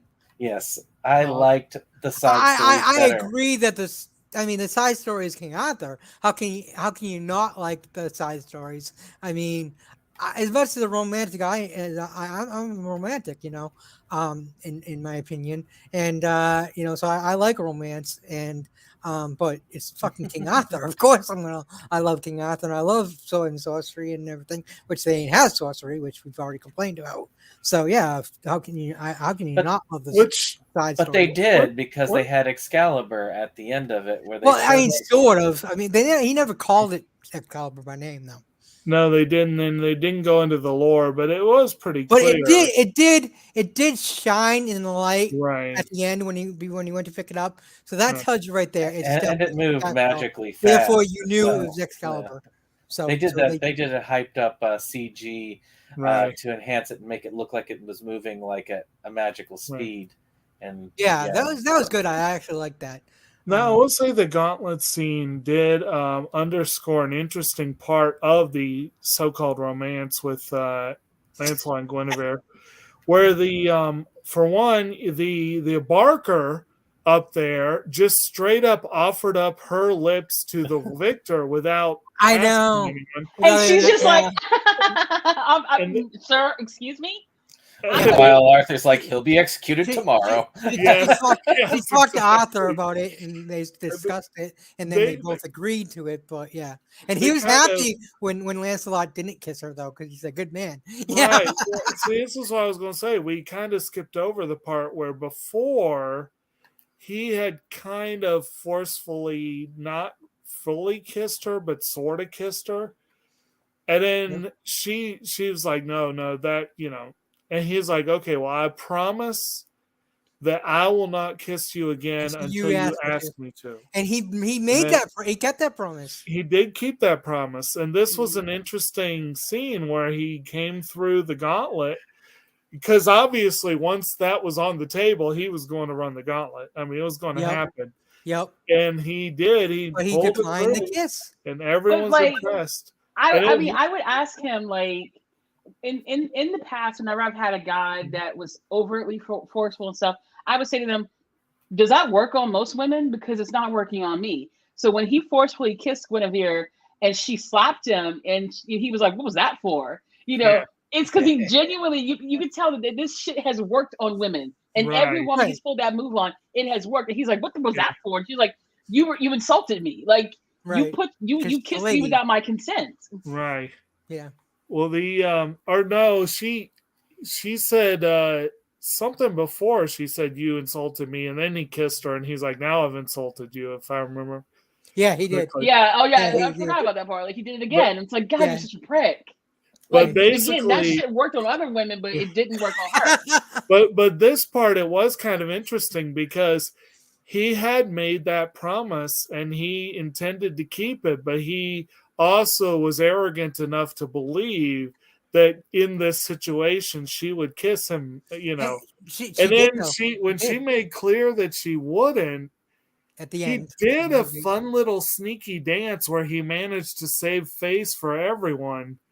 And it was an interesting scene, but it definitely would not have happened without him being arrogant and a little bit entitled. So there definitely was. I was watching this scene again. I was kind of like, I wouldn't call it entitled. I mean, maybe he was used to having his way with women, but other than that, he never had family. His mother was killed when he was a kid. He grew up on the road, so he never really had anything. So he wasn't used to having anything except for women. That was the only thing that he was used to having because he was good looking and strong and all the other stuff women like usually. So they fall for him, So he wasn't used to being told no. But anything else he wasn't used to having at all. So I would disagree with the entitlement part. It seemed like he didn't seek out a lot of material things. No, he didn't. But he wasn't used to any either. Yeah, because he didn't seek them out. But it seems like the things he wanted, he got. Like just generally, the things he wanted, he seemed to get. That I didn't see any indication that he was really wanting for things when the story started. To me, the only thing it seemed like he got was like women because of the way with the reaction and money and like that, but nothing else. I mean, like they say he's a sellsword, but every time you see him saving Guinevere, it's not for pay. Right, but when he's introduced, he's making his living by traveling around and doing sword fights, and he is making blood by his. But he's not selling his sword. He's making his money by having a contest of who can beat him, and he makes it sound like anybody there can beat him. He's a good salesman. He's basically selling himself, which is what you do to sell sales, so he can make money because that's the only way he can make money. A sellsword is someone who sells their skills to fight for a cause, or either a war or they sell their sword or protection or something like that. I mean, once you sell your sword, you're not going to be a very good warrior because, especially if you're a sword one, because you won't. That's true. But he was very good warrior because see at the end, I think he almost lost the fight because he had a reason to live because he loved Guinevere. Before he always felt like, well, if I die, I die, and that's why he always won. Like he said in the beginning, that And you don't have to, don't care if you live or die. And then at the end, he almost loses because he did care at the end. So there, he became a less of a good fighter because of that. He was a better fighter because he was more passionate about it. Moving the plot along a little bit, I was thinking about this because they show the round table, and I will say that though this is not my favorite by any means, I will say the way that they depicted the throne room and the round table with them using their swords, awesome, like that was an amazing visual. That was cool. Especially with the fire in the middle. Oh, you mean the over the top visual of them laying their swords down? Yeah, that was really good. And then when you had basically the bad guy come in, and then of course put his sword there to complete the circle, right? To show it laid down a lot of. It did a good job of trying to make up for the fact that it was very plot light when it came to character development, and I did like that. I thought that it was a great presentation. That initial meeting between Arthur, the knights, and him basically trying to be diplomatic about it, because at the end of the thing, he was planning on challenging Arthur, but this was not the time that he wanted to do it.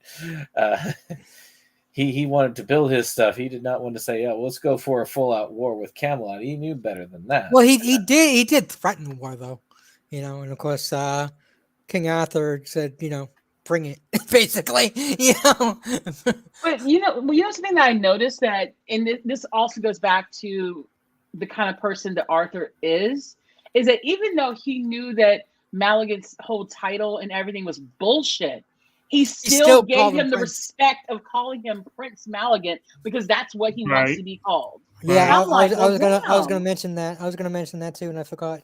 Thank you. Yeah, that was definitely good. He definitely respected him. So what? Besides the look of the round table and the throne room and everything, I liked how they looked. I liked that dark blue, their uniforms, and how they all looked. I thought that they weren't accurate though. Well, yeah, obviously that's where I was looking at when I thought about Knight's Tale, is because of the way that the armor looked. But if you were doing it for accurate time period armor, they wouldn't be walking around in their freaking armor, because they couldn't walk around in that armor. Exactly. No, I understand it wasn't like totally accurate, but I think it was cool. What they chose for how they looked in the movie, I thought it was a nice choice, and the dark blue and the way and everything was, and then the dark blue kind of like matched like all the roof, because of the blue on the roofs of the houses and everything. It all kind of like went together. The table itself. But, I do think that it would be, and another thing, it would be a good call for having something like this, if it was like a movie trilogy, or if it was a little bit longer, fleshing out some of the relationships, because that relationship, actually, you could tell that even though there was some anger because of the difference in their values, there was a mutual respect. And I mean, there's a reason why he said where his interest was to try and get Arthur to sign a deal where they would just divide the land up between them, and he even had spoke of that, like he'd have him sign that contract so that they would keep half and half. That was the respect for Arthur's strength, which he definitely respected his strength. He just thought that he was a fool for how he utilized it. Of course, it also shows his callous disrespect for people generally and for other things. Oh yeah, he didn't give a shit about anybody else. But I can't give you what's not mine. Yeah, exactly. Arthur's like, you're trying to give me what is not yours to give, basically, and it's like, it's. And Malachi was like, well, it's just a bunch of peasants. I can do what I want. And Guinevere, she was holding her breath, like when he asked that, like she wasn't even sure what King Arthur would say, and then she was so relieved when he decided to say that, which I don't get. If she'd known him her whole life and loved him, she should have known like he was an honorable guy. There's no way he would have gone for that. So I think that was a mistake. in how they had her in the directing on her on that part? Well, I don't think so, actually. I believe that this is why. I mean, and I think Kim and I disagreed on this, but I can't remember which Seems like was. everybody disagrees with me, but that's okay. I believe, like, when Arthur made that promise, like, look, I'm going to protect your kingdom no matter what. I don't think that she fully believed him. And also, on top of You don't think that, so? I think that her main reason, even then, for staying in it was out of duty, perceived or otherwise. No, we agreed on this one that she married him more out of duty than I think I have any deep, long-lasting love for him. Do I believe that she did love him? Yes. Do I believe that she had respect for him? Yes. And that she was in honor of him. But again, she was pretty young and she was promised to him by her father. So she has been engaged to this man most of her life. Think about that. Yeah. So she's probably convinced herself in her own mind of, yeah, I love him, because again, this is the only man she was ever supposed to be with. She never gave herself the opportunity to fall in love with someone else, to even entertain the idea of being with anyone else. And so I think in that moment when he tells her, like, I will still protect Leoness no matter what. You don't have to marry me for that. So she's, probably saying to herself, like, she's finally being given a choice for the first time in her whole life. And instead of her saying, well, maybe let me just go ahead and take some time away and just decide whether this is what I really want. She instead says, no, let's go forward with it. Well, at the beginning, though. Theoretically, she did have a choice, because at the beginning of the film, exactly, that's what her advisor is talking to her about, well, what is your decision? Like, yes, so she already did have time to think about it. We don't know how much time, because they never specified, but she did have time. So, and then he gave her another opportunity as well to think about it again if she wanted to, but she did already have time to think about it. I don't know that it is. I don't know that time is the point here. The point here is that it wasn't a situation where she had been promised years ago. It was a situation where it was, I think the offer was on the table for a long time. And she had, apparently at the start of the film was when she finally said, I'm going to take him up on the offer. So it wasn't like she was completely promised, but you're probably right that she hadn't really had it was still put in her head. It was still put in her head her whole life that she should marry Arthur, whether she was officially promised or not. It was still put in her head. So, and he and her old man were buds. So that's that weirded me out a little bit. I'm like, that's a little weird that you guys are good friends, and then you betrothed your daughter to him. I know he's a king, and I get that, but still. Oh, that stuff happened all the time back. Oh, I know it did. Yeah. I know it did, but that still weirded me out a little bit.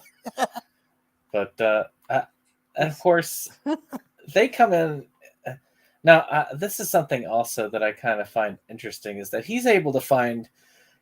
I know that he was experienced as a knight, but obviously he knew every security loophole in Arthur's empire, because not just once but twice he was able to sneak a large amount of his men past all of Arthur's defenses into the castle. Yeah, because Arthur never changed the locks when he left, which he should have. He should have changed the lock. He should have changed up. The locksmith. He really should have. He should have changed them. Held it under the hide. The thing is, I think he respected him, and he thought that he respected him enough not to try to do something like that. He underestimated him.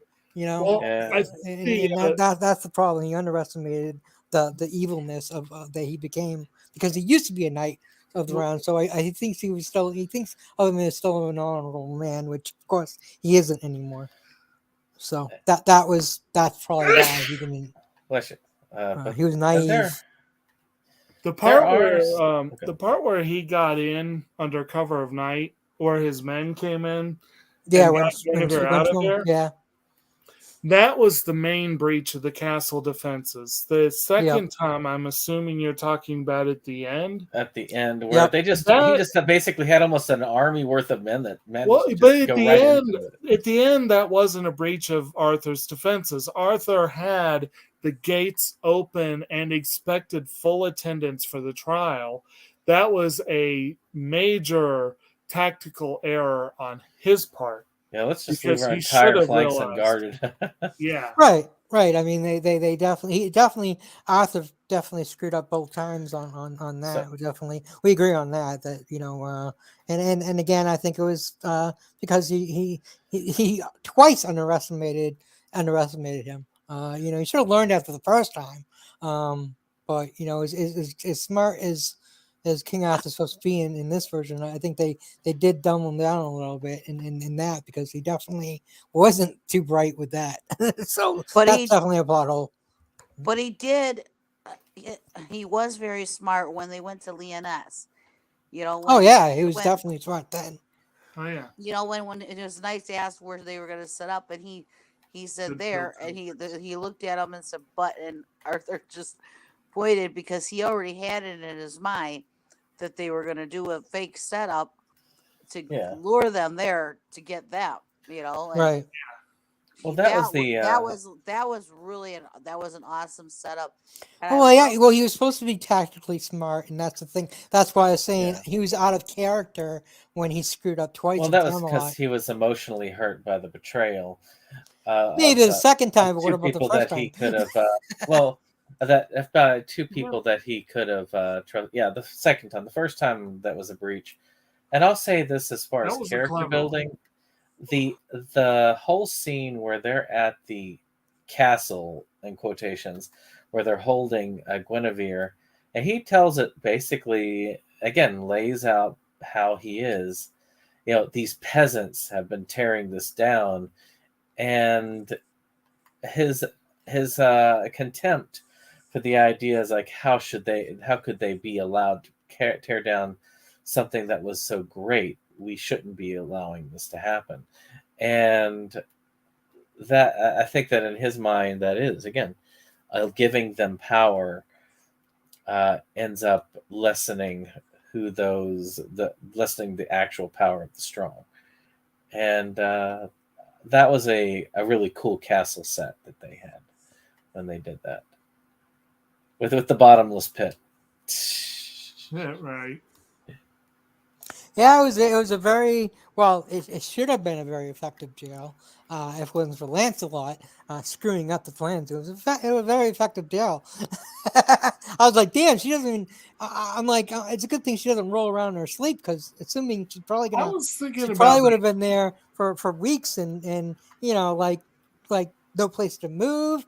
If she rolls in her sleep, she's dead. Like, wow, that's some torture as well. That's like, you don't sleep on that ledge.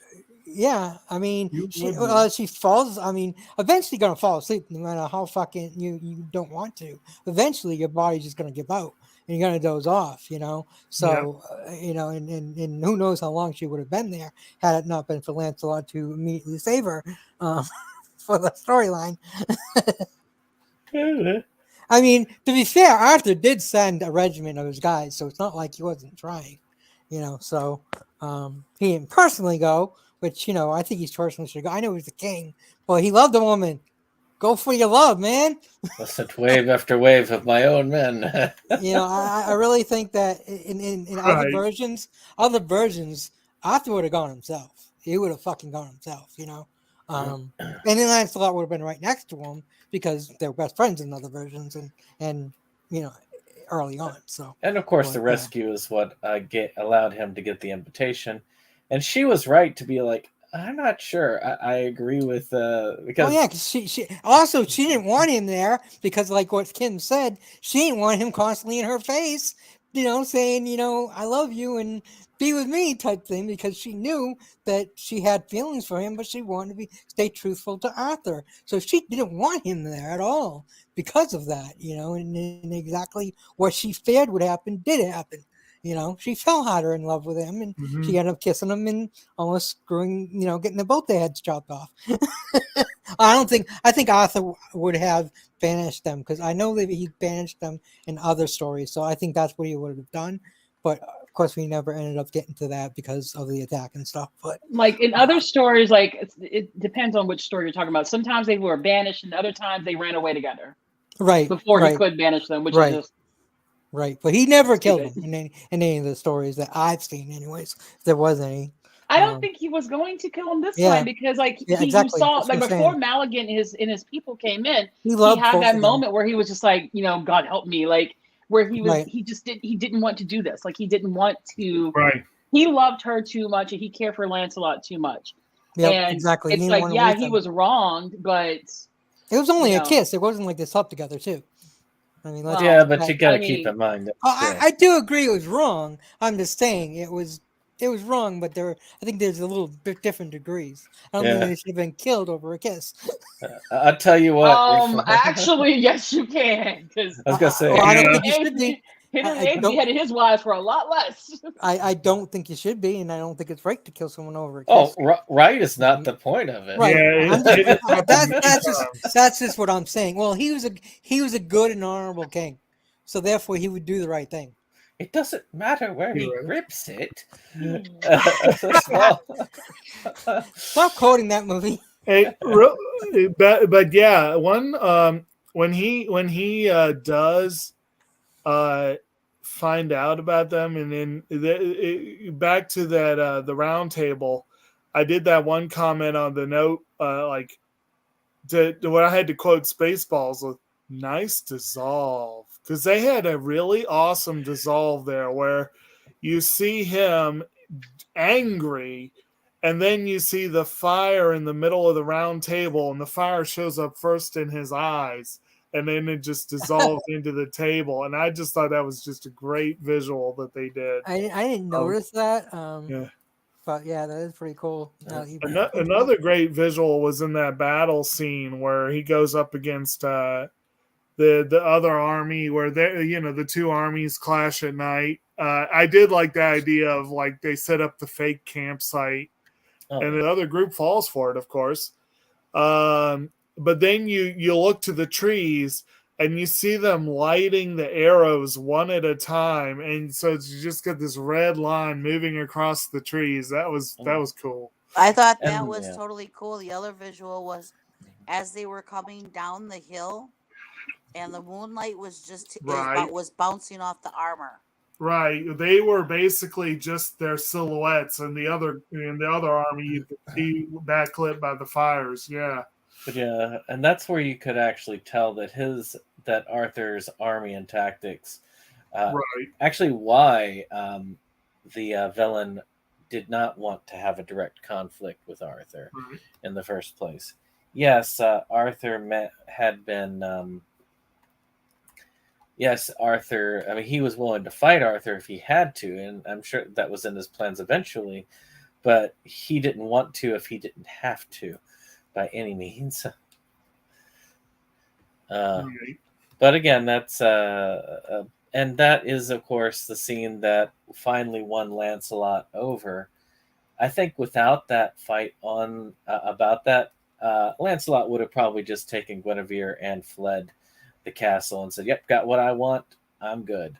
And hey guys, I'm going home. And then I would not have been surprised if he had not planned to abduct her himself, and then eventually through Stockholm syndrome or true love, to get her to. It's amazing how close they can be. But yeah, I think that without that battle, because after that, he was fully willing to take whatever punishment was coming to him, which I still feel like that was a bit too quick a turnaround to suddenly say, "Nope, I'm going to steal this guy's woman and fuck him," to, oh, yeah, I mean, I offended you to this point. If you're gonna kill me, kill me. That's yeah. Say what? I'm sorry. I mean, I just think that it was quite a. I felt like the one scene was not enough, in my opinion, to warrant a Lancelot's turnaround from being kind of like I'm going to stab him in the back and take this girl because that's all I care about, to, oh, well, no, I actually feel I should be loyal after all. And again, I think it depends on how much you buy into that particular reading. I think it was a little less extreme than that. I agree. I think in a way, Lancelot didn't want to admit to himself that he actually wanted to belong to something and Yeah. wanted you know He reminds me of Han Solo. I know Star Wars the end, but I everything think leads to Star Wars. he really wanted he wanted to feel like he belonged, but he didn't want to admit that. He wanted to feel like he was needed, I think. Well, Oh yeah, because he needed all that. He didn't know he needed that. There's a song about a little thing that they could have done to show the passage of time and the trust gained. It starts with an M, a montage. Where they could have had like an extended war with him. I think I agree.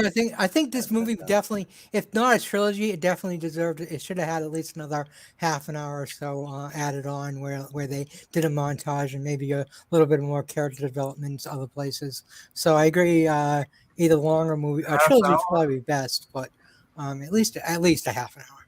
That would have taken another hour to download.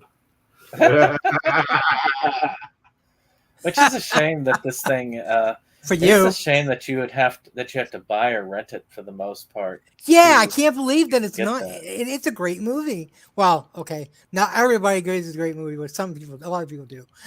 So it is weird and a shame that it wasn't.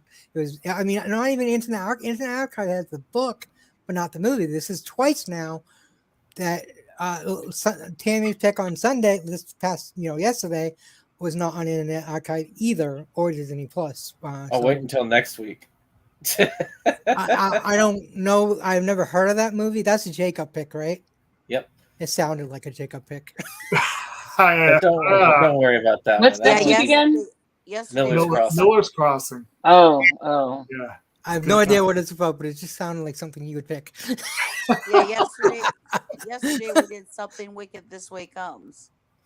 Such a good film from Disney, and it should have been on Disney Plus. Right, that's what I'm saying. Like, but none of that. I don't think any of their '80s like horror kids stuff, which they don't even do horror kids. That's because they were so scary. That was because they actually were somewhat legitimately scary back then. No, they weren't. To a kid, I watched them as a kid. Yeah, but you're different from most kids when it came to you are right. I was different from most kids. I'm different from most adults as well. To me, as a kid, the Garfield Halloween special was creepy. So the Wolfman was creepy, was scary. Anything else wasn't. Sounds a lot. Sounds a lot still scares me to this day. I mean, some of us here were very desensitized at a young age to horror, but yes, I was. I was definitely. Like I'm being attacked now. You still need to live with me. By 2 years old, I'd already watched the Wolfman and Dracula and all kinds of other stuff. Wolfman scared the hell out of me though. Well, my father tried to traumatize me at a young age, so. I was definitely desensitized very early. I don't even really like horror anymore. I mean, I still like the horror monsters, but other than that, I've watched a little bit more horror these days, hanging out with you guys and Mo and everything than I used to. But still, I'm just not certain horrors I do. Like I've always liked ghost stories and all, but other than that, I'm just not a big fan of horror movies. But it's just kind of got like the same reason I don't like chicken, because I just had it all the time. Wait until next month. We get a lot of horror, old school horror, but yeah. Horror. Oh, I picked that because those are the horror I actually love is monsters. I love the Universal monsters, and that's why I chose it. So, but not the monsters. I do love the monsters too, not the new version. That one was kind of cringy. Okay. All right. So I think we pretty well covered a lot of the plot, but was there anything else that you wanted to cover specifically, Tammy, since it's your throw around plot wise? No, I think we did a good job on like covering everything. We did a good We job stealing it from you. we didn't just like we didn't actually go da da da da da as it goes, but I think we did a good job. So I We guess we would probably be to the point of production. we definitely had passion about the movie, one Uh, way or the other. I think, and I know we've talked a lot about the production for a lot of those Yeah, things. we already have. Yeah. There were some things that held up very well. There were others, like some of the CG things, that did not. But overall, I thought it did pretty good. There were a couple of CG scenes that did I'll not hold disagree up with well. Again, I'll disagree with you. I think it all held up. So that CG was janky. Well, I'm just not a hater of CG like a lot of people are. I barely noticed most of the CG, to be That's what I'm honest. saying. I didn't either. But I know some people did. Apparently, like I think there was some certain edits of the movie where they had scenes where the CG wasn't finished. I think I read or something like that. I didn't notice that, but as far as general we talked somewhat about some of the production design being pretty awesome. The costume design maybe not as much. There was one particular scene that really took me out of it though, and that was the scene underneath the tree. Where you like use the leaves to pull the water in. Yes, because first of all, the tree looked fake as shit, and it probably was. Second, they had pothos, which I immediately started thinking about the Holy Grail. With the, this is Probably not. You mean last week's movie? This is. Are you suggesting Pothos migrates? Well, you see, the thing is, though, most people would not. There are very few people, and I will. Actually, I'm sure Ron, you would be thinking this as well. That Jacob, you're probably the only one who probably saw that. I was definitely thinking the same thing. I'm like, that's why I said the movie from last week. Like I don't exactly. I'm not a fan of that movie, and obviously you guys are, so you think of it. But yeah. And then when he fed her water with the hosta leaves, I was like, A, hostas are Japanese and East Asian. B, they're not epiphytes. So that was wrong on every level. So not to mention that both of these very distinct and different looking leaves were growing out of the trunk of a tree that had completely different. And most people don't have a clue about different leaves either. Yeah. But as a plant geek, I looked at that and cried. Right, obviously.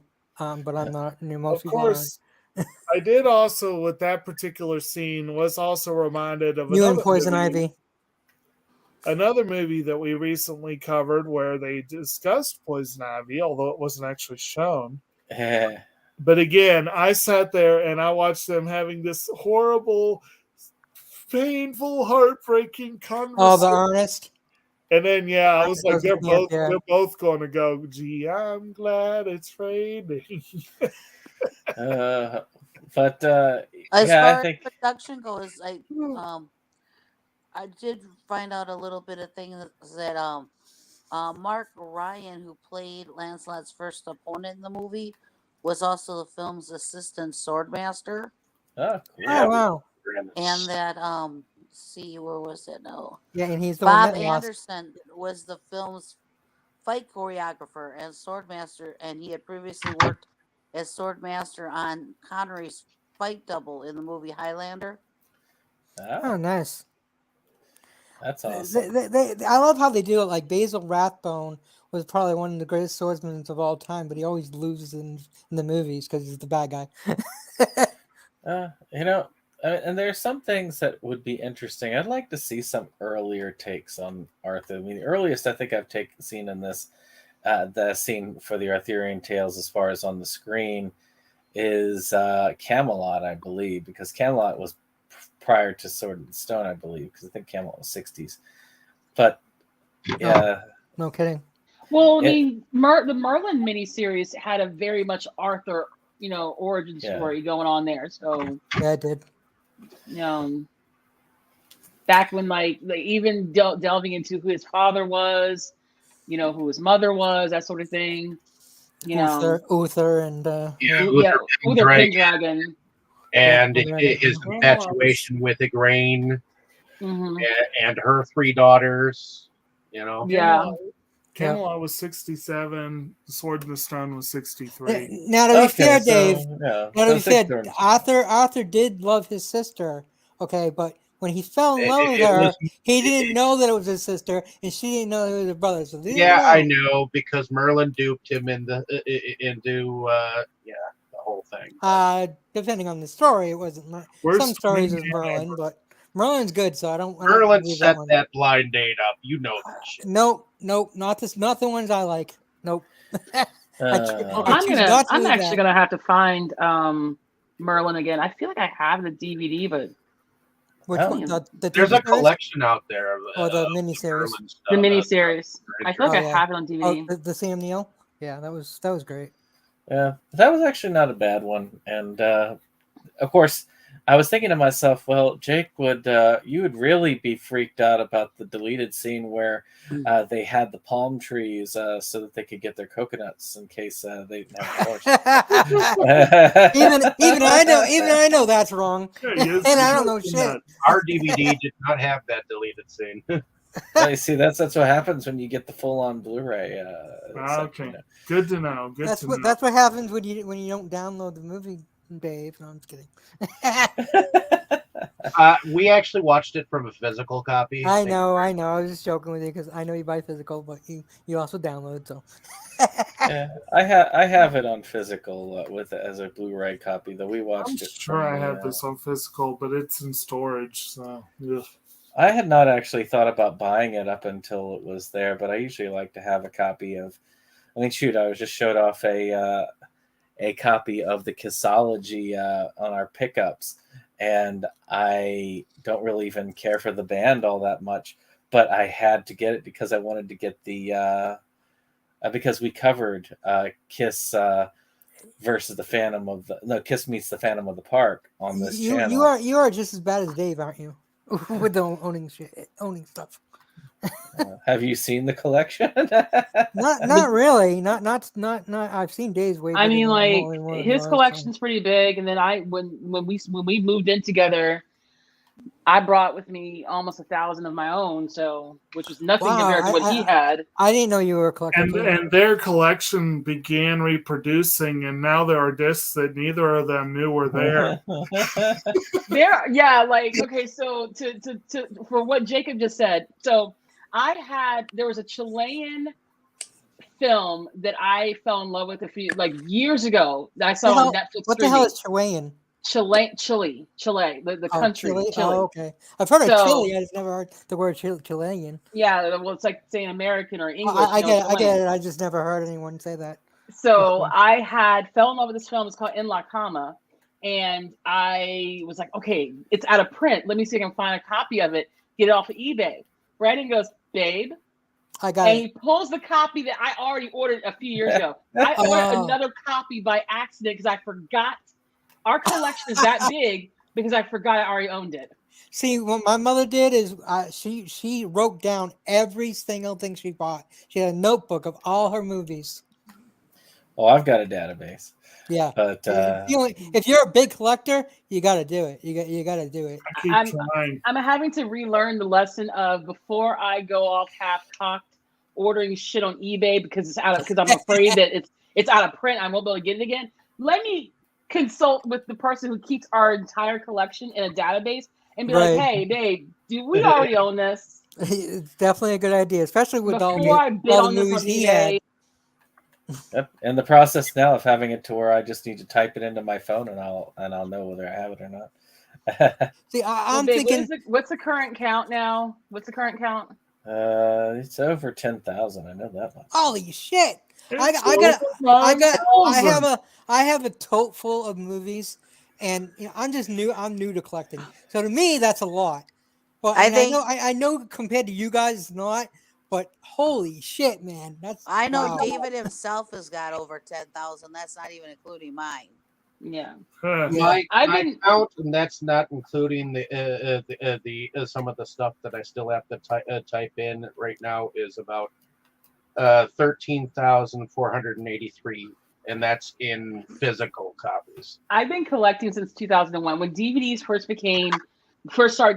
started coming to the market. I started buying them Mhm. because I got like my computer I took with me to college had a DVD ROM drive in it, so I was like, okay, cool. So I just started buying DVDs where I could find them at, and one of the ones I bought was Knight's Tale. That's why I still talk about that movie, It's because a great movie. yeah, it was one of the first ones I bought on DVD. Nice. I remember actually the very first DVD I bought, and I'm so embarrassed to even think about this one now because it was really bad. Twilight. Anyways, I remember my first one. My first one Yeah. was Van Helsing. Hey, my first album was Jackson 5, the very last one with Michael Jackson in it, so it can't be worse than that. Brandon Alright. would be embarrassed by my first DVD pickups: American Beauty and X-Men. X-Men, what the hell are you talking about? X-Men's fucking awesome. I think it's more the other one. Yeah, it's Excuse more me? American Beauty. No, X-Men's awesome. my I my remember least favorite film of all time. American Beauty's a great movie. What? Why? Terrible film, evil film. Why? I remember my first CD. Now I can't remember Well, the name of the each album, their but own. it was Judas Priest, and it had Turbo Lover on it. See, that is way better than my first pick. And I was so used to listening to the song on my tape deck, and I put it in the CD player. And it just got a new my first CD player, and I put it in there, and I put the volume like I normally did for the tape deck. The damn thing kicked in. I went, "Holy shit! I guess CDs are louder." I remember Right. my first 3 CDs. My first CD was a Weird Al Yankovic's The Food Album. A good Then choice. the Great. Addams Family television soundtrack, Weirdo. and then the Conehead soundtrack. Yeah, Yeah, definitely I weird. had a video game soundtrack as the first CD. You're weird too. And I'm the weird one. Anyways, I was gonna say about who did you just mention, Dave? Actually, though, that's just to say, so we can get back to the film. Yeah. Just to say, this is a good segue on that because we would talk about soundtrack.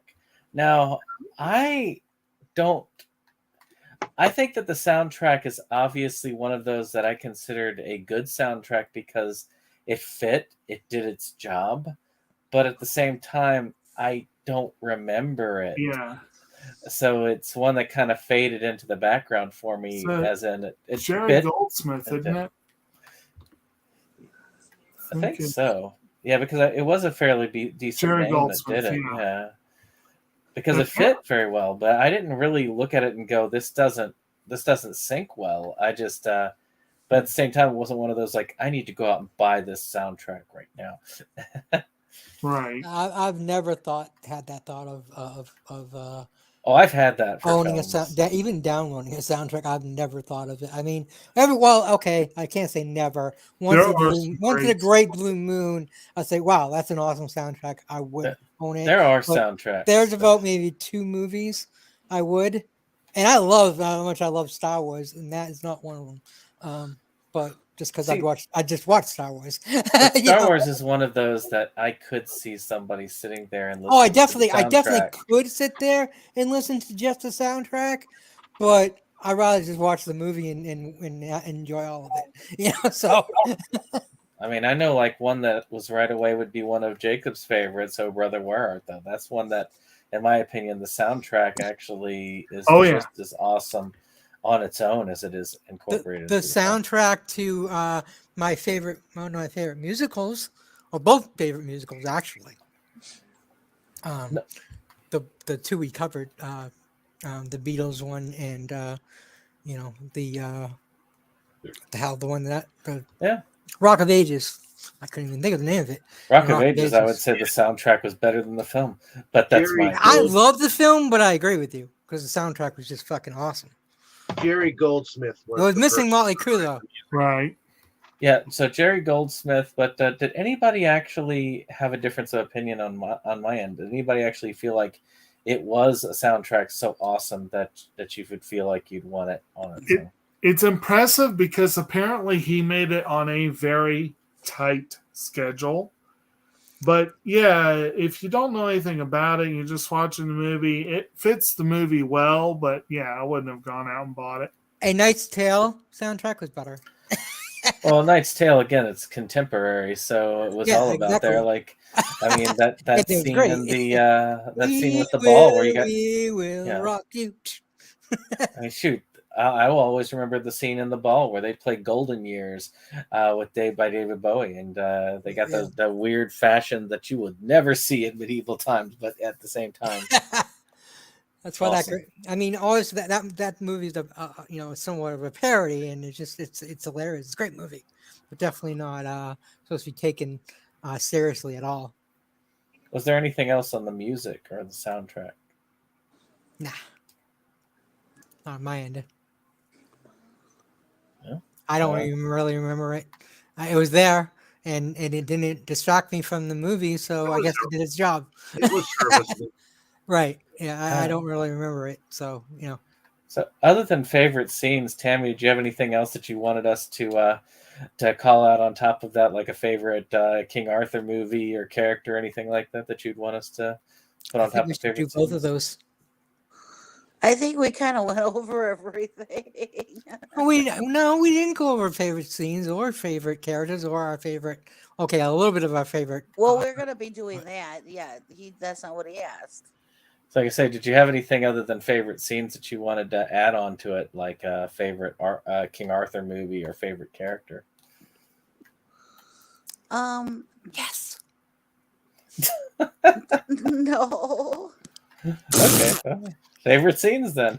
she's getting back to me for calling her OLD. So. Shut up, Cole. Hey, I'm sorry. I was nice. I spelled it. You're either brave or foolish to voluntarily bring that up. Yeah. Didn't you get in trouble for that yesterday, Kroll? Or a little bit of both. Kroll, weren't we doing that? Shut up, Kroll, yesterday? Were you? I wasn't paying attention. Well, I think that the control should definitely be back in your hands, Tammy. So feel free to run to us for our favorites. Well, since Kroll wants to be so mouthy, he can go first. Okay, thanks. Lancelot's my favorite character. I'm saying it anyways. And I don't know. There was a lot of. I really, really agree with the round table was awesome, and then putting the swords together. And I actually said to myself, I was like, where would Lancelot sit? There's no seat for him because it looked like it was completely full. And then when he walked in and then put his sword down, I was like, that's whose place he would take him. Yep. And so that scene was just really freaking awesome the way they did that, and it made it look like it was completely full with knights already. And then they failed it, and I was like, it wasn't full already. And the fire in the middle, yeah, I absolutely love that. So I have to admit that was definitely a favorite scene. When Lance grabs the Excalibur and it glints in the sunlight and glows, and you actually know it's Excalibur, even though we all knew it was Excalibur anyways. That was awesome, really cool. And I'm going to also say the kiss between Guinevere and Lance because I enjoyed it, but that's just me. So those are mine. I'm done. All right. Kim. Yes. And your favorite characters, favorite scenes? We know it's not going to be Lancelot. Or the kiss. No. I would probably say outside of probably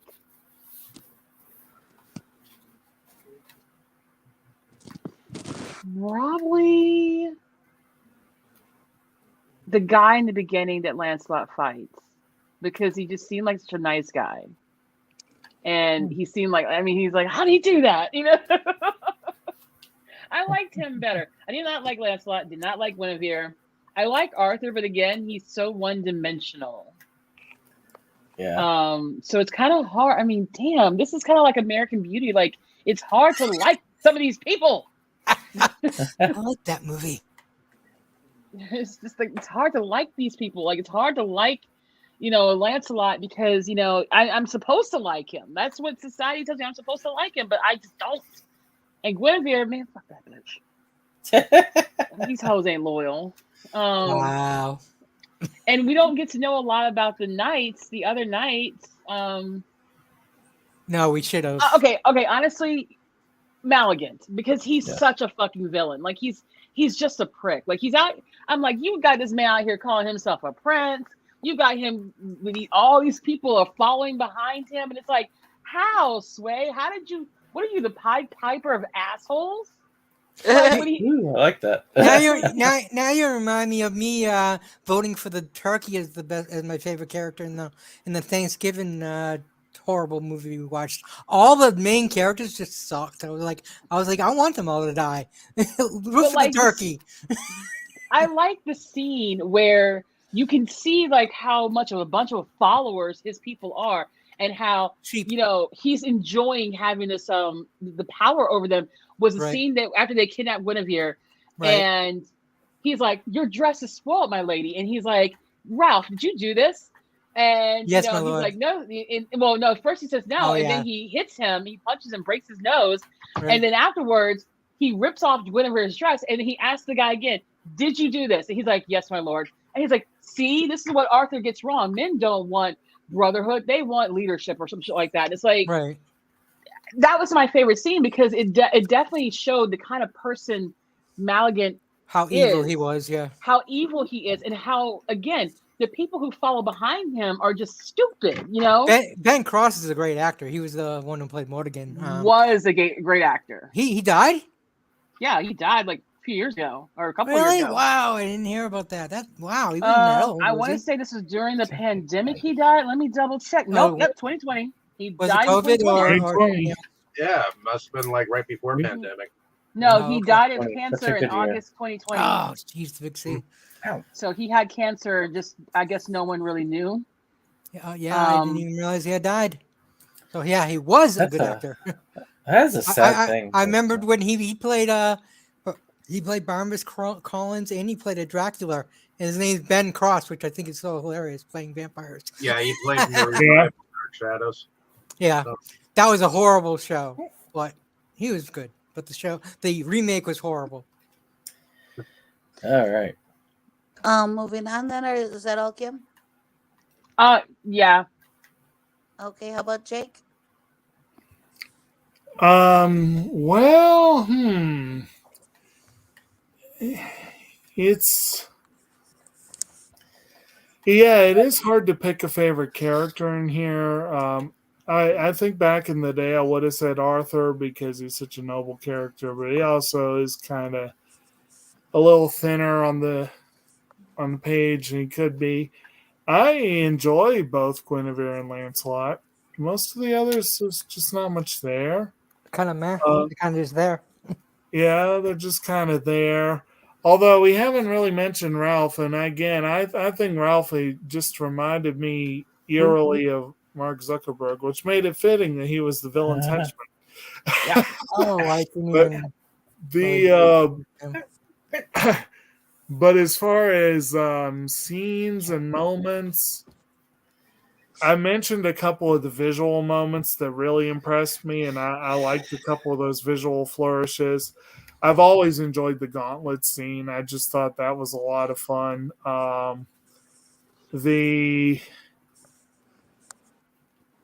There's a couple other scenes here and there, that are pretty good, but no like clear prize winner, I suppose. Okay. How about you, Brandon? The gauntlet scene definitely is my favorite scene, just because it's fun. But as far as character, I actually agree with Kim on the favorite character, because the villain in this had. I felt thought like you meant the guy in the beginning. the villain in this had more depth than most of the characters in this, with very little. But the way that they showed the depth showed a lot more skill, because you didn't learn everything about him by them just telling you.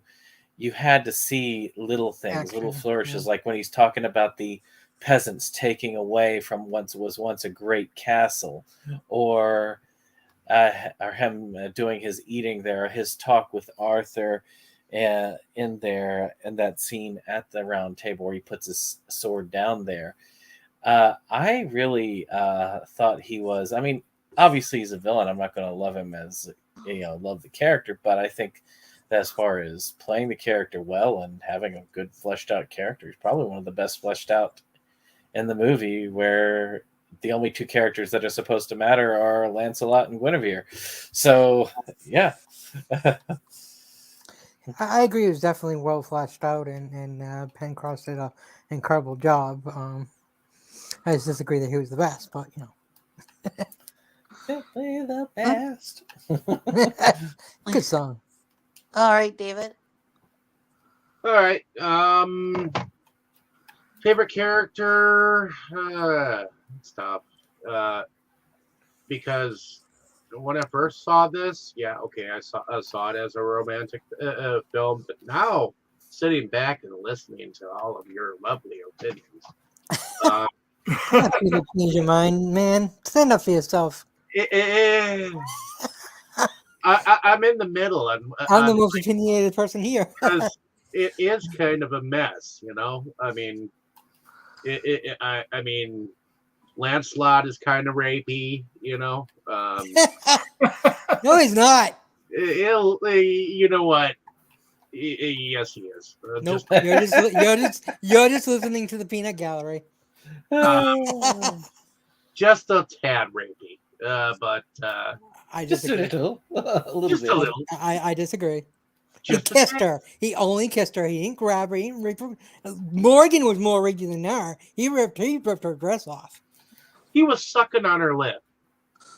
You mean Maligant? Whatever. It was supposed to be more. That's what he's supposed to be. Regardless, Morgan is I supposed would be have this to one. say as a King Arthur, because he's even though I know he's nothing like the Arthurian legends that I know. It's Sean freaking He Connery. still seems in this particular story to be a noble character, and Right. He's probably one of the most noble. and persons. I think Sean Connery did the best to his ability that he could bring to the character, since it is kind of a sidewinder view of the story. But as far as favorite scene, I like the night scene in here, the night battle scene in here, where you see just all the blue and the swords running to meet the opposite, in Illinois. Maligant's people, when they tricked them into thinking that they were camping. Yeah, that was a good scene. I'm not an entire fan of darkness, dark scenes and battles, because sometimes No, 'cause you can't see shit. But here you could actually see all the uniforms. See Exactly. They did a good and job of everything. doing They it. must have had good lighting for that scene, and I like that. Okay.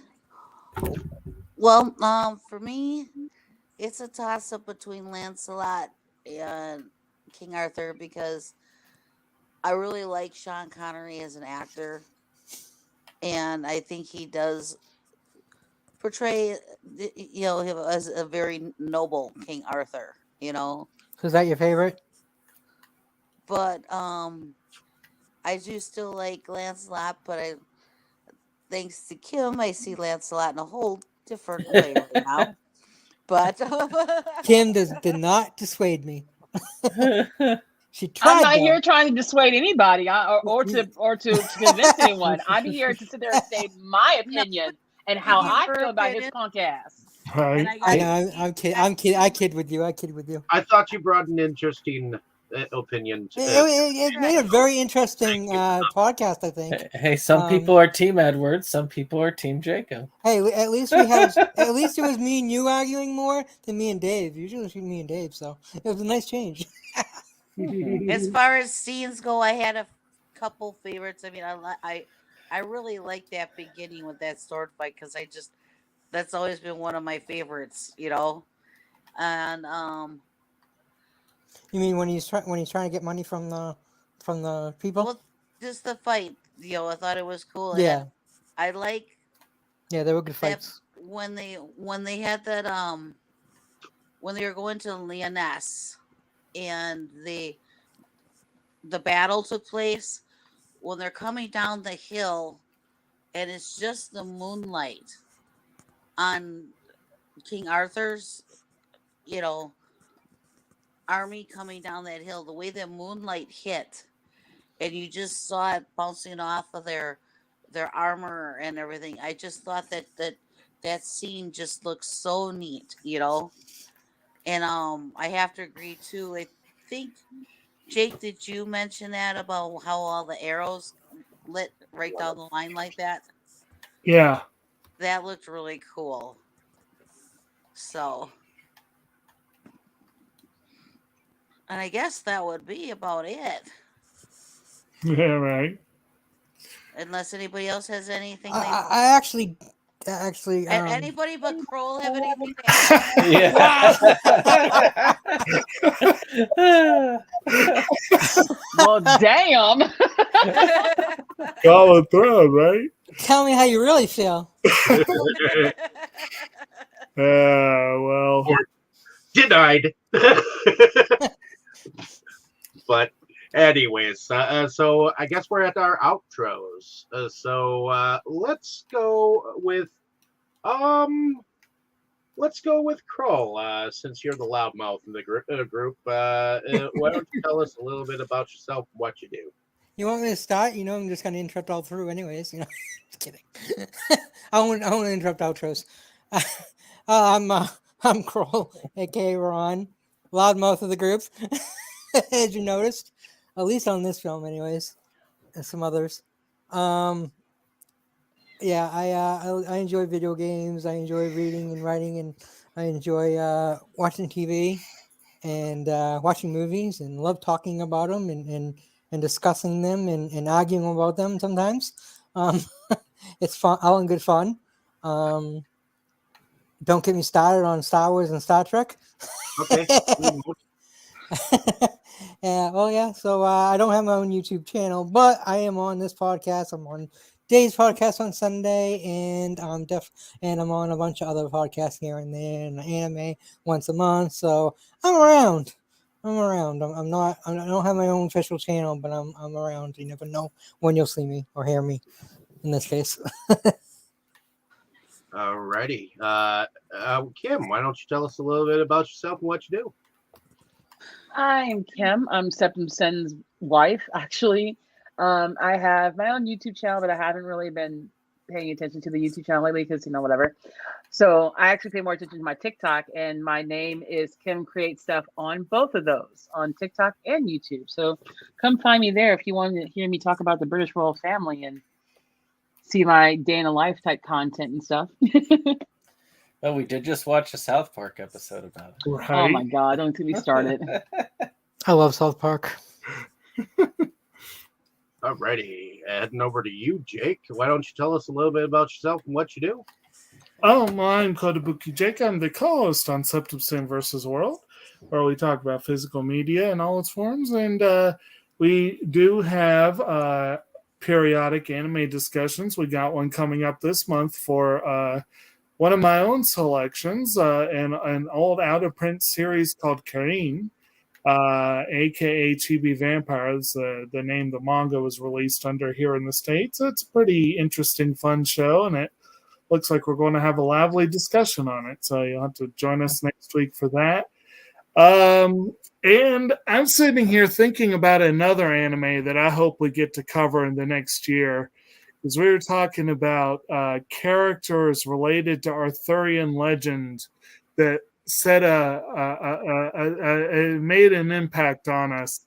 And I can't help but think about this song, Excalibur, God. Excalibur.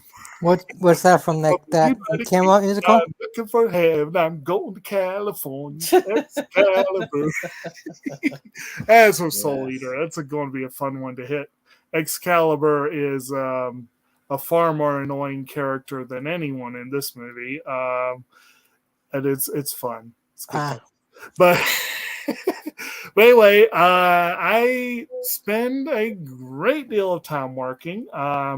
I'm actually going to be getting up early tomorrow to go for a mountain trek to pick up supplies for the nursery that I co-founded, RVA Homegrown Natives. I'll be picking up some trees tomorrow, so that'll be nice.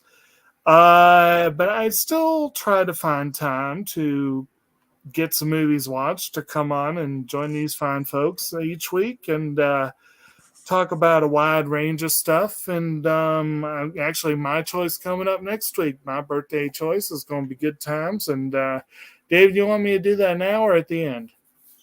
You can do that at the end if you like. Okay. And so I'll leave it at that for now. Okay. Heading over to you, Tammy. Why don't you tell us a little bit about yourself and what you do? Well, I am your fan, and I go on this channel and another one and talk with everybody about movies and listen to all the varied opinions and Tells me to shut up. You're done. Next. And I enjoy collecting some myself. And tomorrow's my birthday! Yay! Happy birthday, young lady. Happy birthday on your birthday. Happy birthday. Thank you. Yes, happy birthday. Thank you. You know, I only pick on you because I like you. You better like me. I'll kick your butt. We already want to kick my butt for saying your age, so. She's 15, right? Wow. You belong in jail then. Because you ain't no 16-year-old. But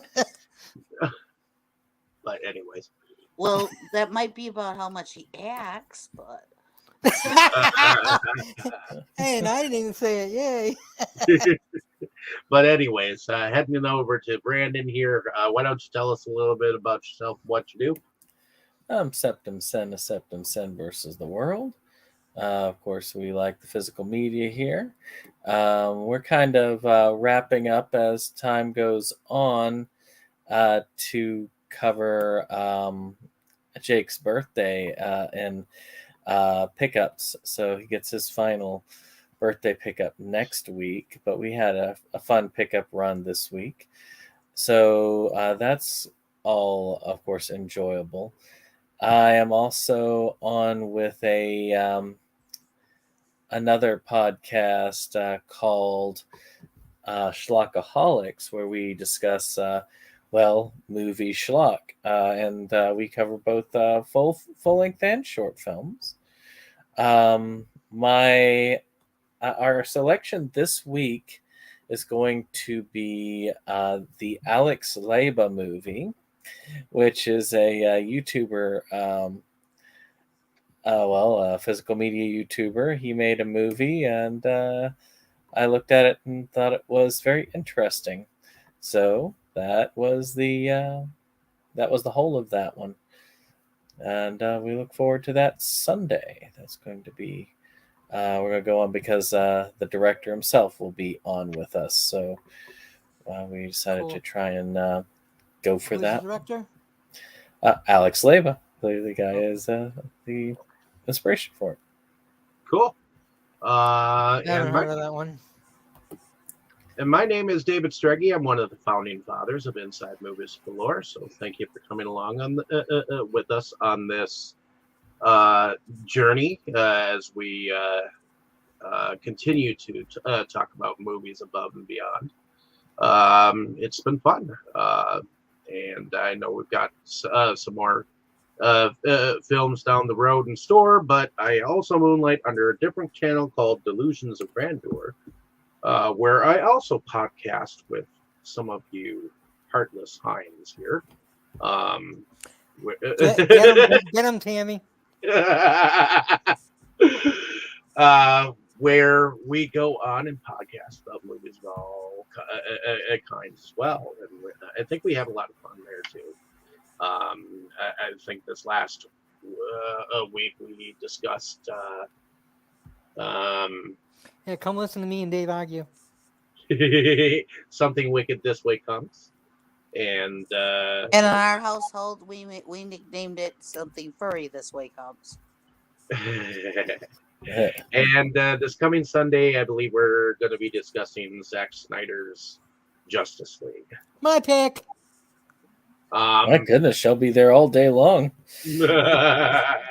Like we've been tonight. But yeah.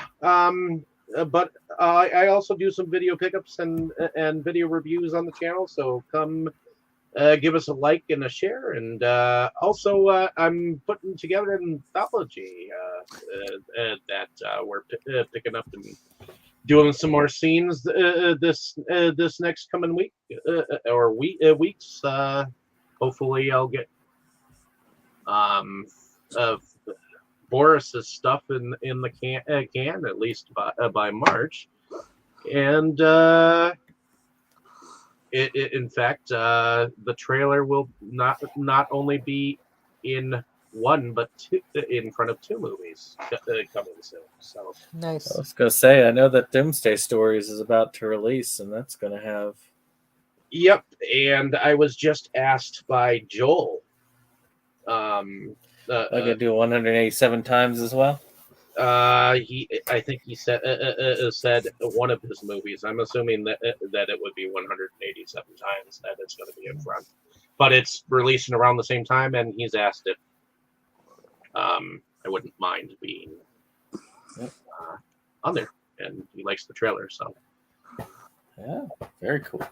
I wanted to say a little. Tomorrow is my birthday, but let's all say happy birthday to Jake too. Oh yeah, because he's got the pick for next week. But when is it? When is Jake's birthday? Coming up. Yeah, I'd rather not say. Well, I was on gonna air. say, should we say happy birthday now or next week? But since you don't want to say, That's up to I'll you. wait till next week.